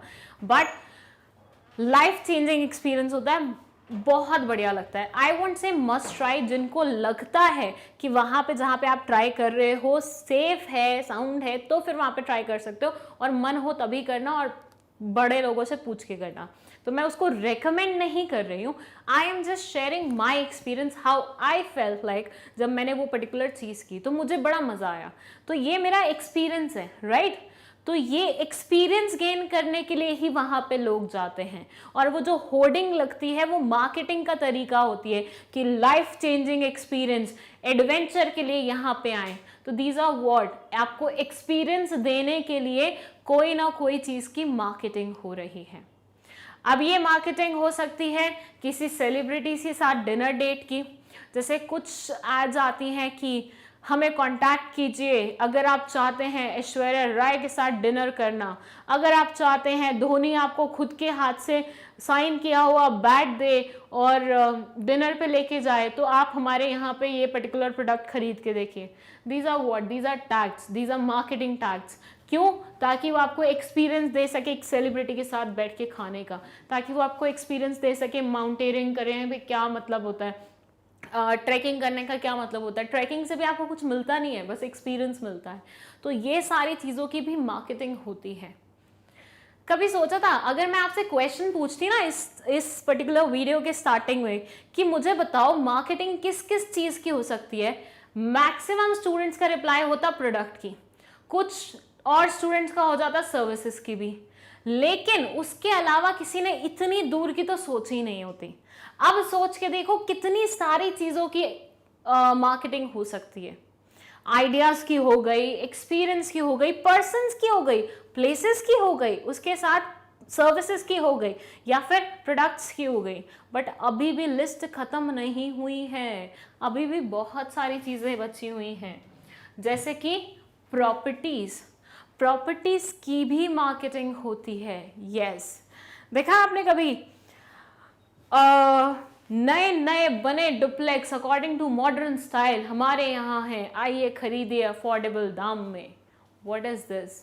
आपको घर की, आपको प्रॉपर्टी की मार्केटिंग करके दिखा रहे हैं। जैसे आए दिन रियल एस्टेट वाले जो यहाँ पे लोकल हिंदी वाला न्यूज़पेपर चलता है उसके फर्स्ट पेज पे वो करके रखते हैं कि आइए हमारे यहाँ पे ये सारे फ्लैट्स हैं, ये फ्लैट्स हमने बनाए हैं, इसमें हमने मॉडर्न फर्नीचर लगाया है, fully furnished properties, fully this and that, full centralised AC का सिस्टम है, हमारे यहाँ पे लिफ्ट्स लगी हुई हैं, गार्डन है। आजकल वो क्या करते हैं, गार्डन है हमारे यहाँ पे, जिम है हमारे यहाँ पे, वाटर पार्क है, ये है वो है, सबका सब ना साथ में ही बना देते हैं एक ही पर्टिकुलर एरिया में। मॉल भी आपने कॉलोनी के अंदर बना दिया। तो these are again tax of attracting more and more people. यहाँ पे आप किस चीज़ की मार्केटिंग कर रहे होते हैं? यहाँ पे आप मार्केटिंग कर रहे होते हैं अपने प्रॉपर्टी की, अपने प्रॉपर्टी की नहीं, जो प्रॉपर्टी बेचनी है उसकी। सो प्रॉपर्टीज़ की भी मार्केटिंग होती है। प्रॉपर्टीज़ रियल एस्टेट जैसी प्रॉपर्टीज़ भी हो सकते हैं, मतलब जैसे जो दिखती हैं आपको उससे, और वो प्रॉपर्टीज़ शेयर्स, डिबेंचर्स इस रूप पे भी हो सकती हैं। शेयर्स की भी तो निकलती है, कोई कंपनी बोस्ट करती है कि भैया देखो हमारी कंपनी ने इतना प्रॉफिट कमाया है, आइए हमारी कंपनी में इन्वेस्ट कीजिए, हमारे शेयर्स खरीदें। दिस इज़ व्हाट, शेयर्स की मार्केटिंग करना। सो all these things are a part of properties की marketing. So experience के साथ साथ properties की भी marketing होती है। चलिए let's move to another one. Events. Events की कैसे marketing होती है? याद करो इंडिया में कुछ साल पहले तक कॉमनवेल्थ गेम्स का वो हुआ था, इवेंट हुआ था, if you remember by any chance. वो क्या है? उसके सॉरी वो क्या है वो तो सबको ही पता है वो क्या है, लेकिन उससे पहले बहुत बहुत टाइम तक इंडिया में यही लगा रहा था कॉमनवेल्थ गेम्स, जहाँ पे वो होने वाला था ना, जहाँ पे वो पूरा ऑर्गेनाइज था, उसके बाहर के पूरे एरियाज पे जो बैनर्स लगे हुए थे वो ओलंपिक्स के मतलब सॉरी कॉमनवेल्थ गेम्स के लगे हुए थे, हल्के फल्के फ्लैग्स लगाए हुए थे, again representing what, Commonwealth games. ये सारे तरीके क्या थे, एक इवेंट को पॉपुलर बनाने के तरीके थे। जैसे कि मैंने आपको स्टार्टिंग में बोला था वीडियो की कि भोपाल में हुनर हाट लगा हुआ है, तो भोपाल में जब हुनर हाट लगा तो हर एक इन्फ्लुएंसर के पेज पे वही था कि अरे हुनर हाट में हम जाएंगे, हुनर हाट लगने वाला है, ये सारे टैलेंट आएंगे, ये सब होगा, ये होगा, वो होगा, सब कुछ होगा। तो ये सारी चीज़ें अगेन क्या है, आप एक इवेंट की मार्केटिंग कर रहे हो, आप हुनर हाट की मार्केटिंग कर रहे हो ताकि ज़्यादा से ज़्यादा लोग आए, ज़्यादा से ज़्यादा लोग एक्सप्लोर करें इस प्लेस को और ज़्यादा से ज़्यादा बिक्री हो। सो अगेन मार्केटिंग इवेंट्स की भी हो सकती है, जैसे कि ओलंपिक्स की होती है, स्पोर्ट्स इवेंट्स बहुत होती है ओलंपिक्स की। तो ओलंपिक्स स्टार्ट होने वाले होते हैं ना, उससे 1 साल पहले से तैयारी शुरू हो जाती है, उनके बारे में चर्चा शुरू हो जाती है, उनके बारे में बात करना शुरू हो जाती है, एडवर्टीजमेंट शुरू हो जाती हैं। आईपीएल अभी शुरू नहीं होता, 1.5 महीने पहले से मैसेजेस आ रहे होते हैं, 1.5 महीने पहले से ही पूरी तैयारी शुरू हो जाती है, पूरे इधर उधर हल्ला गुल्ला शुरू हो जाता है, आ रहे हैं हम, आ रहे हैं हम, आ रहे हैं, ये करेंगे, वो करेंगे, ये करेंगे। These are what, sports event की marketing.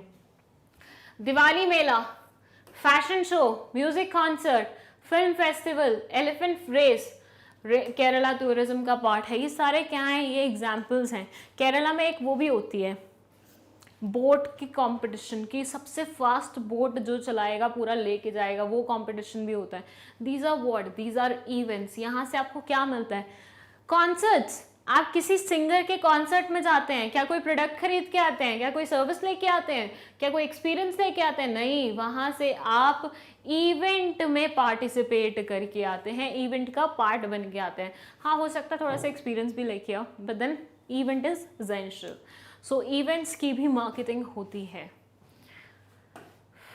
Okay, next is information. ये क्या? ओके, सो इंफॉर्मेशन के बारे में मैं थोड़ा सा डिटेल डिस्कशन करूंगी। क्यों? क्योंकि इसका scope day by day increase हो रहा है। आप चाहें तो आप अपना फ्यूचर भी इसी में बना सकते हैं। यस, ऐसे कैसे, मैं बताती हूँ। Okay, so I will share a story of my cousin, जिससे मेरी रिसेंटली बात हुई थी, and he told me about all these things. मुझे भी तब पता चला कि अरे ऐसा भी कुछ होता है, पहले पता होता तो हम भी कर लेते। सो मेरा कज़न MBA किया हुआ है and he is into R&D, research and development. He acts as a freelancer, मतलब वो प्रोजेक्ट बेसिस पे काम लेता है, और काम कहाँ से लेता है, यूरोप से और USA से। वहाँ पे उसको क्या मिलता है कि बेसिकली उसको प्रोजेक्ट्स मिलते हैं, ठीक है। प्रोजेक्ट्स जब मिलते हैं तो उसको प्रोजेक्ट इस नेचर के मिलते हैं कि भैया इस मार्केट को रिसर्च करके बताओ, इस मार्केट से ये इन्फॉर्मेशन निकाल के बताओ, यहाँ से तुम्हें ये खबर लानी है, और बस वो मार्केट को स्टडी करता है, इन्फॉर्मेशन डिराइव करता है और इन्फॉर्मेशन दे देता है। थ्रिल यहाँ पे नहीं है, फैसिनेटिंग बात यहाँ पे नहीं है। फैसिनेटिंग बात इसमें है कि उसको मिलता कितना है। उसको छोटे से छोटा प्रोजेक्ट करने का, 3 से 4 दिन की रिसर्च करने का 7 से 8 लाख रुपए का प्रोजेक्ट मिलता है, मतलब 7 to 8 lakh rupees just for spending 3 to 4 days in the market doing that particular research. अब ऑब्वियसली उसकी कैपेबिलिटीज भी उस तरह की है कि वो उतना फास्ट वे में और इतना एफिशिएंटली उनको इन्फॉर्मेशन डिराइव करके दे देता है, तभी वो उसको इतना पे कर रहे हैं। बट वो तो हम सीख सकते हैं ना। तो अगर आप सोचें तो R&D में इसका काफ़ी ज़्यादा स्कोप है, क्योंकि अब ना क्या होगा, पहले तो सिर्फ आउटसाइड वर्ल्ड में ही R&D का स्कोप था, अब इंडिया में भी बढ़ता जा रहा है। तो अगर हम चाहें तो इस पर्टिकुलर फील्ड को ज्वाइन कर सकते हैं। पैसे देख के मत करना, थोड़ा सा इंटरेस्ट लाइन भी देखना, ठीक है। सो बेसिकली उसकी लाइफ बहुत सेट चल रही है। क्यों? क्योंकि लोग उससे इंफॉर्मेशन लेना चाहते हैं या इंफॉर्मेशन पे वर्क करवाना चाहते हैं, और वो करके देता है। But at the same time मैंने मेंशन किया कि वो फ्रीलांसर है, उसको प्रोजेक्ट्स मिलते हैं, और एक बार में एक प्रोजेक्ट मिलेगा, फिर दूसरी बार में दूसरा मिलेगा, उसके बाद हो सकता है थोड़े दिन का ब्रेक हो जाए। अब उस ब्रेक में वो क्या करेगा, अब उस ब्रेक में वो एडवर्टाइज करेगा लोगों को कि भाई देखो मैं ये सारी सर्विसेज प्रोवाइड करता हूँ, मुझे ये चीज़ें आती हैं, मैं ये इंफॉर्मेशन कलेक्ट कर सकता हूँ। यहाँ पे वो सर्विसेज तो दे ही रहा है, एट द सेम टाइम वो आपको इंफॉर्मेशन कलेक्ट करके भी दे रहा है, तो आपके हाथ में कुछ लग रहा है विच इज कॉल्ड इंफॉर्मेशन। तो इंफॉर्मेशन की भी मार्केटिंग हो सकती है, लोग उस पर्टिकुलर चीज के लिए भी आपको पेमेंट दे सकते हैं।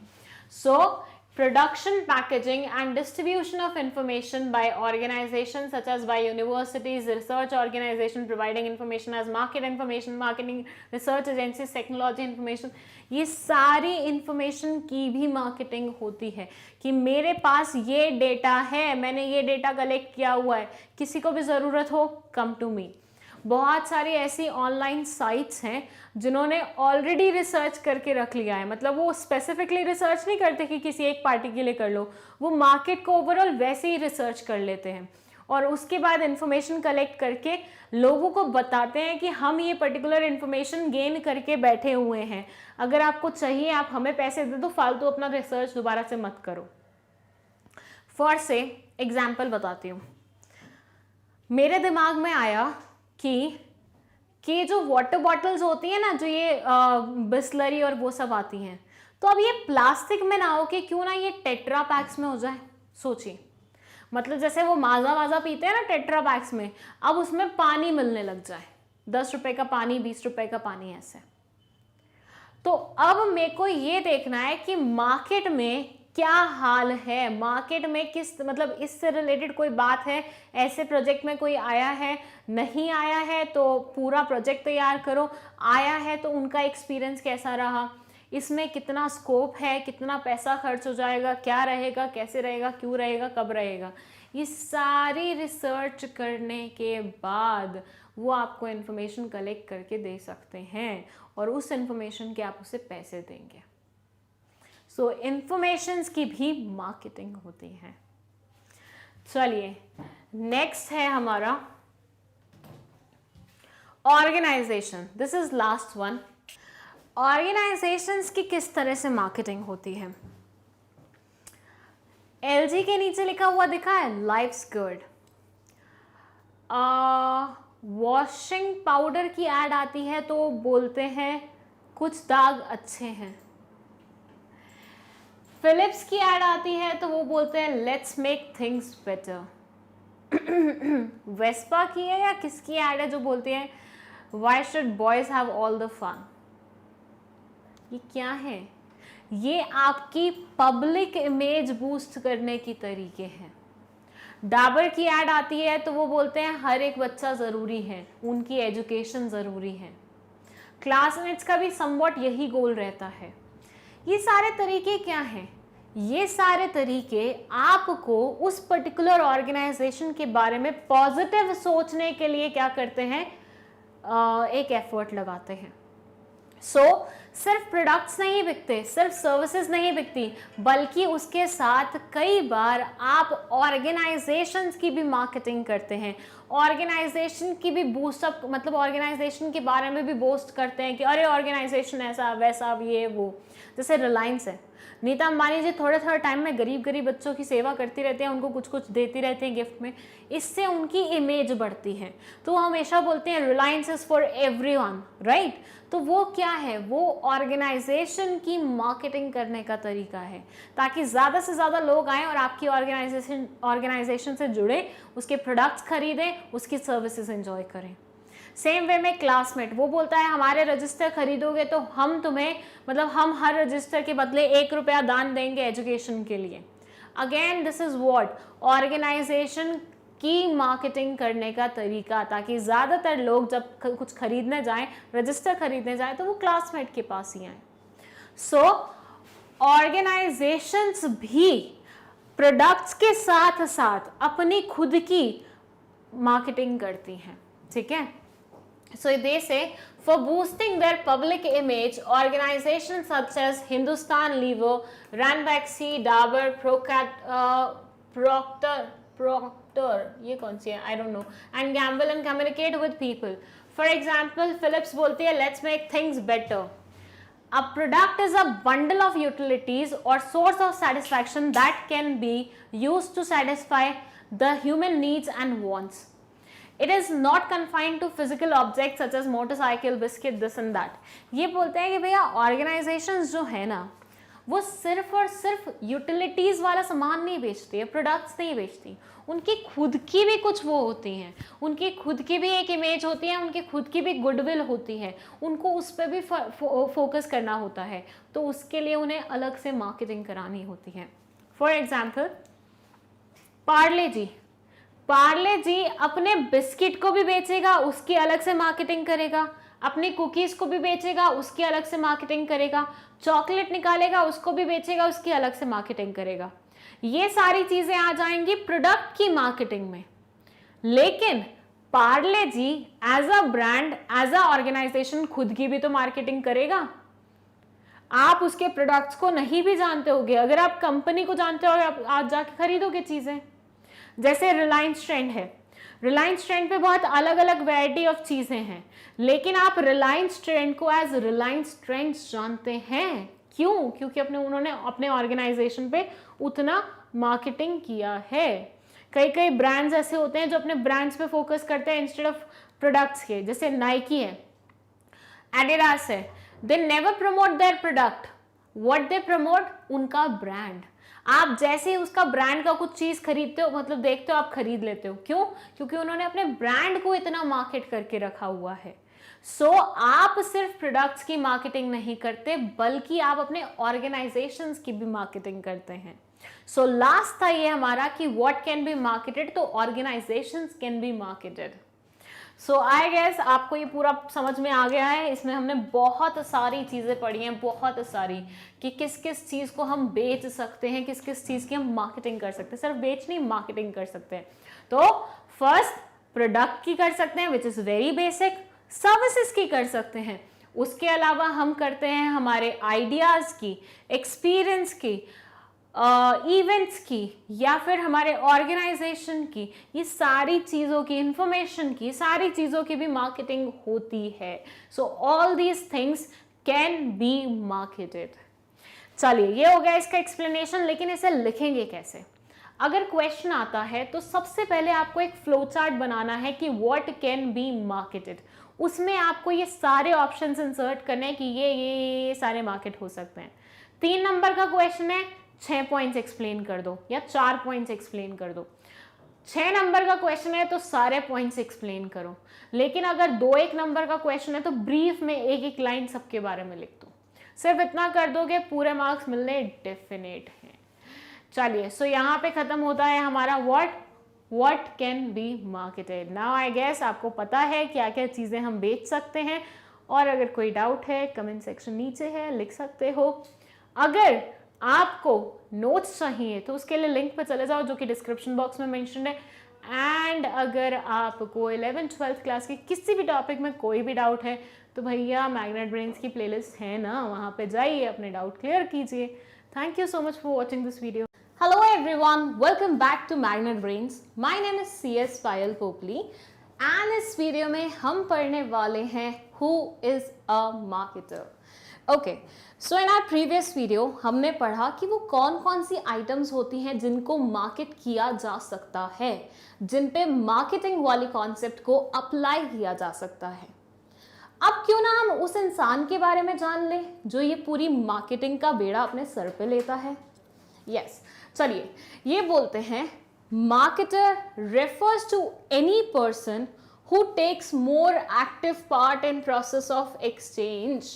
ओके, एक ऐसा इंसान जो एक्सचेंज वाली प्रोसेस में सबसे ज़्यादा अपना रोल निभाता है, उसे हम क्या बोल देते हैं? उसको हम मार्केटर बोल देते हैं. अब देखिए, कुछ स्टूडेंट्स ने मैसेज किया था मुझे कि मैम वो एक्सचेंज वाली चीज़ समझ में नहीं आई, मार्केटिंग वाली कॉन्सेप्ट में ये गुड्स एंड सर्विसेज का एक्सचेंज नहीं समझ में आया, क्या होता है. आप देखिए, मैं एक एंटरप्रेन्योर हूँ, ठीक है.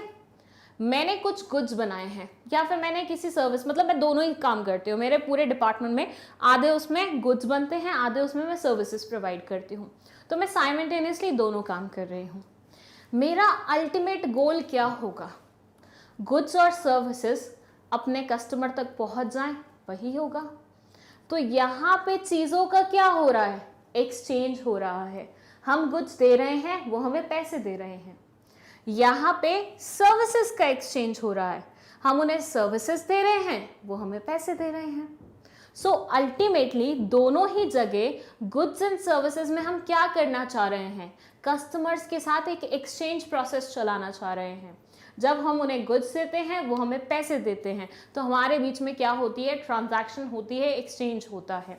सो उस एक्सचेंज वाली प्रोसेस में जो सबसे ज़्यादा क्रूशियल रोल निभाता है, जो इंसान सबसे ज़्यादा तत्पर खड़े होकर बोलता है कि हाँ मैं करूँगा ये पूरी प्रोसेस को handle, that person is known as marketer. मैं बोलूँ, मैंने मान लीजिए मेरे बॉस हैं कोई, ठीक है, उन्होंने मुझे बोला है कि आपको ये प्रोडक्ट बेचना है, ठीक है। अब मुझे सामने वाले इंसान को कन्विंस करना है कि आपको यही प्रोडक्ट खरीदना चाहिए, इसके कंपैरिजन में कोई भी प्रोडक्ट ऐसा नहीं है जो इसकी कमी को पूरा कर सके।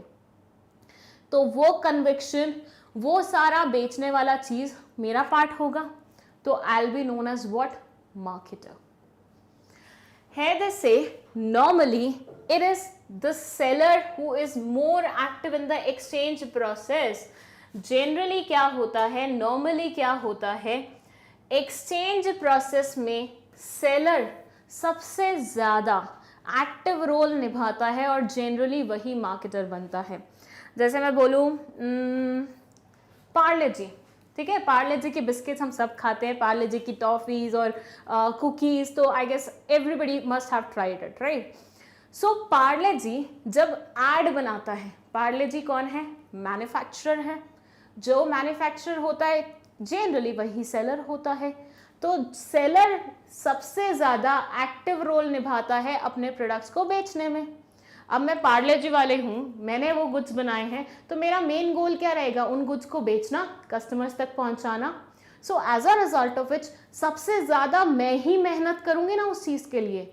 पार्ले जी वाले ही तो वो मार्केट की ऐड लगाते हैं, वो जो एडवर्टीजमेंट आपको देखने को मिलती है टीवी में, वो सब करते हैं, हीरो हीरोइंस को हायर करके उनको खाते हुए दिखाते हैं और उनको शक्ति मिलती है, उससे ये होता है वो होता है। वो सारी चीज़ें, सारी मेहनत, सारे पैसे स्पेंड करना कौन करता है? पार्ले जी करते हैं ना।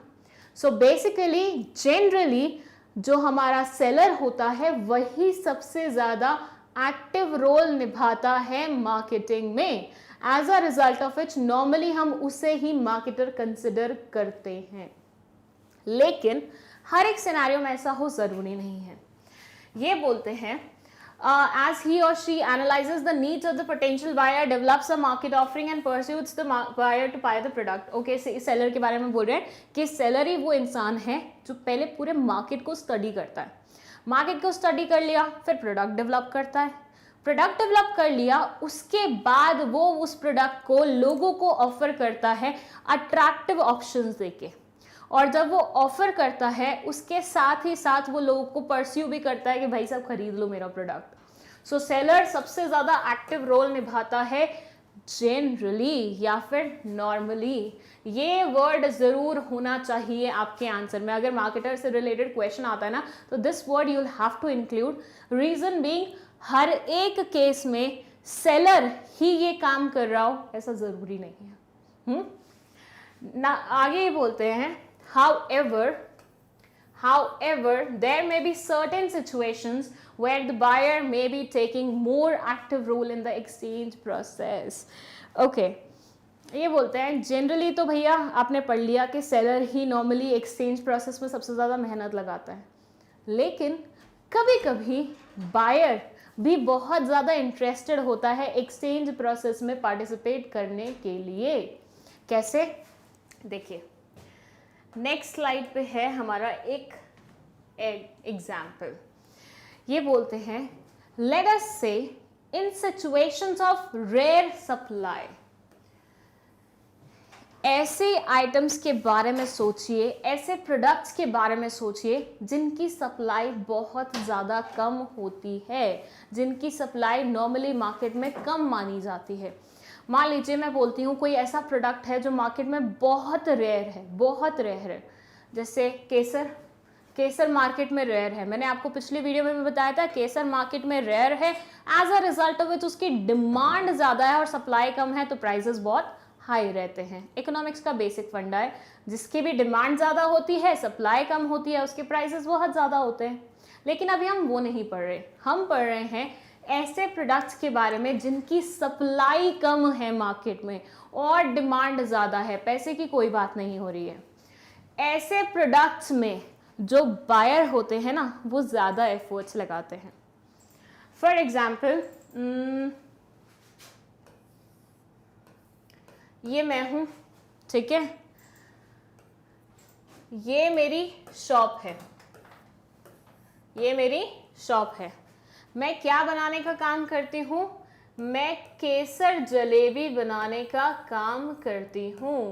I personally don't like Kesar jalebi. Jalebi is my favourite, लेकिन केसर जलेबी मुझे इतनी पसंद नहीं है, बट बहुत सारे लोगों को पसंद होती है। तो हम मान लेते हैं कि मैं अपनी शॉप पे केसर जलेबी बना रही हूँ। चलिए, बहुत बढ़िया, जलेबी सब लोग खाने आते हैं, कोई दिक्कत नहीं है। मेरे प्रोडक्ट की बहुत डिमांड है मार्केट में, मेरे प्रोडक्ट की बहुत डिमांड है मार्केट में। नाउ, जिस सेलर से मैं केसर मंगवाया करती थी, जिस रॉ मटेरियल सप्लायर से मैं केसर खरीदा करती थी, उसने अब ये काम छोड़ दिया है, उसने अब ये काम छोड़ दिया है। और पूरे मार्केट में सिर्फ एक ही रॉ मटेरियल सप्लायर बचा है। पूरे मार्केट में सिर्फ एक ही रॉ मटेरियल सप्लायर बचा है। दुविधा ये है कि जैसे मेरी शॉप है, वैसे ही लाइन से केसर जलेबी की बहुत सारी शॉप्स हैं। केसर जलेबी की बहुत सारी शॉप्स हैं। जैसे इंदौर में है ना 56, अब वहाँ पे क्या है, एक पूरी लाइन है जहाँ पे 56 शॉप्स हैं जहाँ पे खाने पीने की आइटम्स मिलती हैं। अगर आप इंदौर आएँ और वो ना विजिट करें तो फिर भाई ऐसे इंदौर जाना खाली खाली सा लगता है, आधा अधूरा सा लगता है। Same is the case with Jaipur. Jaipur में भी एक पूरी लाइन है जो कि शॉप से भरी हुई है। वो पूरा क्रूशल मार्केट माना जाता है, सबसे बढ़िया मार्केट माना जाता है, जहाँ पे शादी के प्रोडक्ट्स मिलते हैं और भी बहुत सारी आइटम्स मिलती हैं। सो वैसे ही जहाँ पे मेरी केसर जलेबी की शॉप है, वहाँ पे लाइन से लगातार बहुत सारी ऐसी शॉप्स हैं जो सेम काम कर रही हैं। अब भाई जो दिक्कत मुझे जा रही है वो दिक्कत इनको भी जाएगी। क्यों? क्योंकि ये भी केसर वाली जलेबी बनाते हैं, इनकी भी स्पेशलिटी वही है। सबका टेस्ट थोड़ा बहुत डिफरेंट है, तो सबके यहाँ पे नंबर ऑफ कस्टमर्स बहुत सारे आते हैं। अब केसर सप्लाई करने वाला बचा कौन? सिर्फ एक। लेने वाले कितने हुए? बहुत सारे।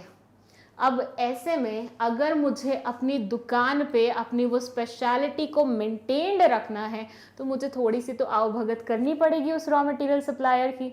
मुझे उसे थोड़ा सा तो परस्यू करना पड़ेगा कि भाई साहब प्लीज़ आप अपने यहाँ का केसर मुझे ही सप्लाई करें, क्योंकि मेरी शॉप की सबसे ज़्यादा जो सेल होती है वो केसर जलेबी की ही होती है।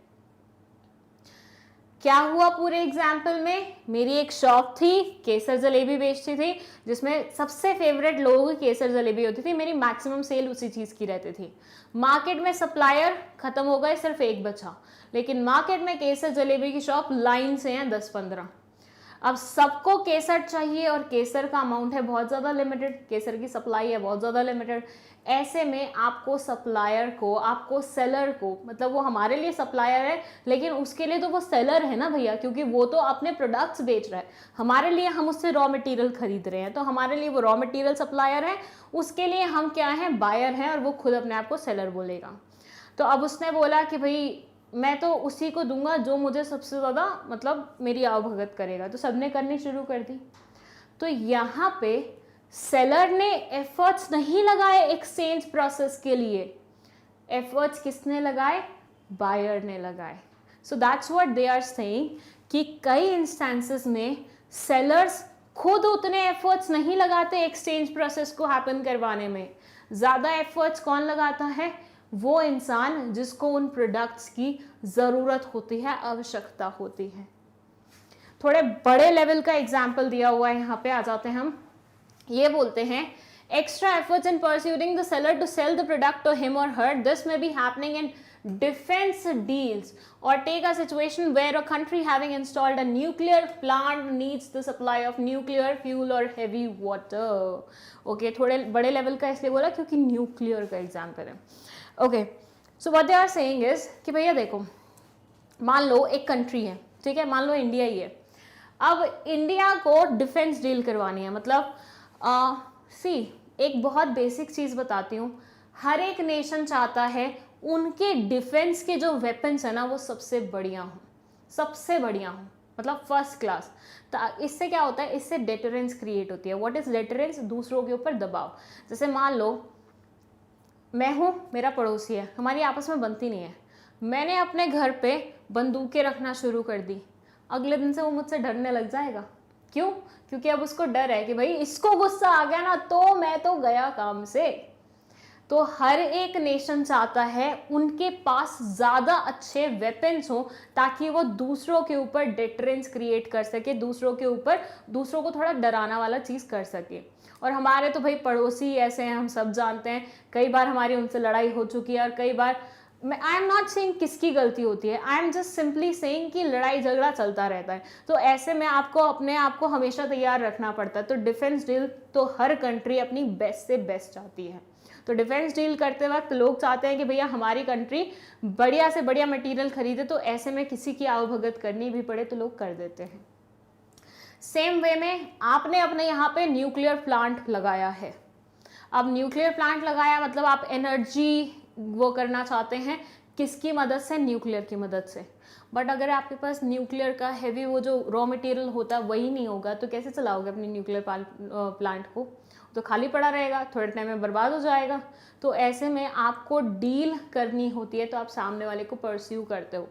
इन this example you are the buyer not the seller, but आपको रिक्वेस्ट करनी पड़ रही है सेलर को कि भाई हमारे साथ ही डील करना। सो हियर दे से कि ऐसी सिचुएशन में बायर क्या करते हैं? रिक्वेस्ट करते हैं instead of the seller. It may need to convince the supplier of the products to supply the same to it by promising that it will be used for peaceful purposes only. Okay, जब हम nuclear के लिए वो करते हैं ना, तो nuclear की सप्लाई इतनी सिंपल नहीं होती, बहुत सारे इंटरनेशनल नॉर्म्स होते हैं। हम सबको पता है न्यूक्लियर से बॉम्ब भी बन सकता है, राइट? और हम क्या बोलते हैं कि पूरे वर्ल्ड में पीस एस्टेब्लिश करना है तो किसी को भी ऐसे डेंजरस आइटम्स को नहीं लेना चाहिए। तो इनकी डीलिंग्स में ना बहुत ज़्यादा रिस्ट्रिक्शन होती है। आप ऐसे ही कहीं से जाके न्यूक्लियर नहीं खरीद सकते और ना ही सामने वाला आपको बेच सकता है। तो ऐसे में ये बोलते हैं कि आपको सामने वाले इंसान को प्रॉमिस करना पड़ता है, सामने वाली कंट्री को प्रॉमिस करना पड़ता है कि सर हम इस न्यूक्लियर का इस्तेमाल सिर्फ और सिर्फ पीसफुल पर्पसेस के लिए करेंगे, इलेक्ट्रिसिटी के पर्पस के लिए करेंगे, एनर्जी के पर्पस से करेंगे, तो आप प्लीज़ हमें ये न्यूक्लियर दे दीजिए। सो बायर को यहाँ पे खुद परस्यू करना पड़ता है सेलर को। In this case the buyer will be treated as a marketer. ऐसे केसेस में जहाँ पे बायर परस्यू करता है सेलर को, वो कहलाया जाता है मार्केटर। सो एक बहुत बड़ा मिथ जो कि होता है कि सेलर ही हर केस में मार्केटर रहेगा, वो गलत है। समटाइम्स बायर भी अपनी तरफ से एफर्ट्स लगाते हैं और वो भी मार्केटर बन जाते हैं। तो मार्केटर का मतलब ये बिल्कुल भी नहीं है कि जो मार्केटिंग कर रहा है। मार्केटर का मतलब है जो एक्सचेंज प्रोसेस को हैपन करवाने के लिए अपनी तरफ से एफर्ट्स लगा रहा है, जो अपनी तरफ से परस्यू कर रहा है। नेक्स्ट इज से thus anybody who takes more active role in exchange process will be taken as the marketer। एक ऐसा इंसान जो कि एक्टिव रोल निभाता है एक्सचेंज प्रोसेस में, उसको हम क्या बोल देते हैं? मार्केटर बोल देते हैं। So that was it. Marketer कौन होता है? Generally it is seller, but in some cases जहाँ पे दूसरा इंसान मतलब बायर परस्यू कर दे सामने वाली पार्टी को कि माल हमें ही सप्लाई करें, वो कहलाया जाता है मार्केटर उस पर्टिकुलर एग्जाम्पल में, उस पर्टिकुलर सिनेरियो में। That's it. इस पर्टिकुलर वीडियो में सिर्फ इतना ही मार्केटर को समझना था। आई होप आपको समझ में आ गया है। कोई भी डाउट है कमेंट सेक्शन नीचे है, वहाँ पे आप अपना डाउट लिख सकते हैं। अगर आपको नोट्स चाहिए तो उसके लिए आप उस लिंक पे जा सकते हैं जो कि डिस्क्रिप्शन बॉक्स में मेंशन्ड है। विद दैट, अगर आपको 11th-12th क्लास के बिजनेस स्टडीज़, अकाउंट्स, इकोनॉमिक्स, किसी भी सब्जेक्ट में कोई भी प्रॉब्लम है तो मैग्नेट ब्रेन्स पे ऑलरेडी बनी हुई हैं वीडियोस, वहाँ पे जाके आप देख सकते हैं वीडियोस, अपने डाउट्स क्लियर कर सकते हैं, डाउट्स भी पूछ सकते हैं। Thank you so much for watching this video.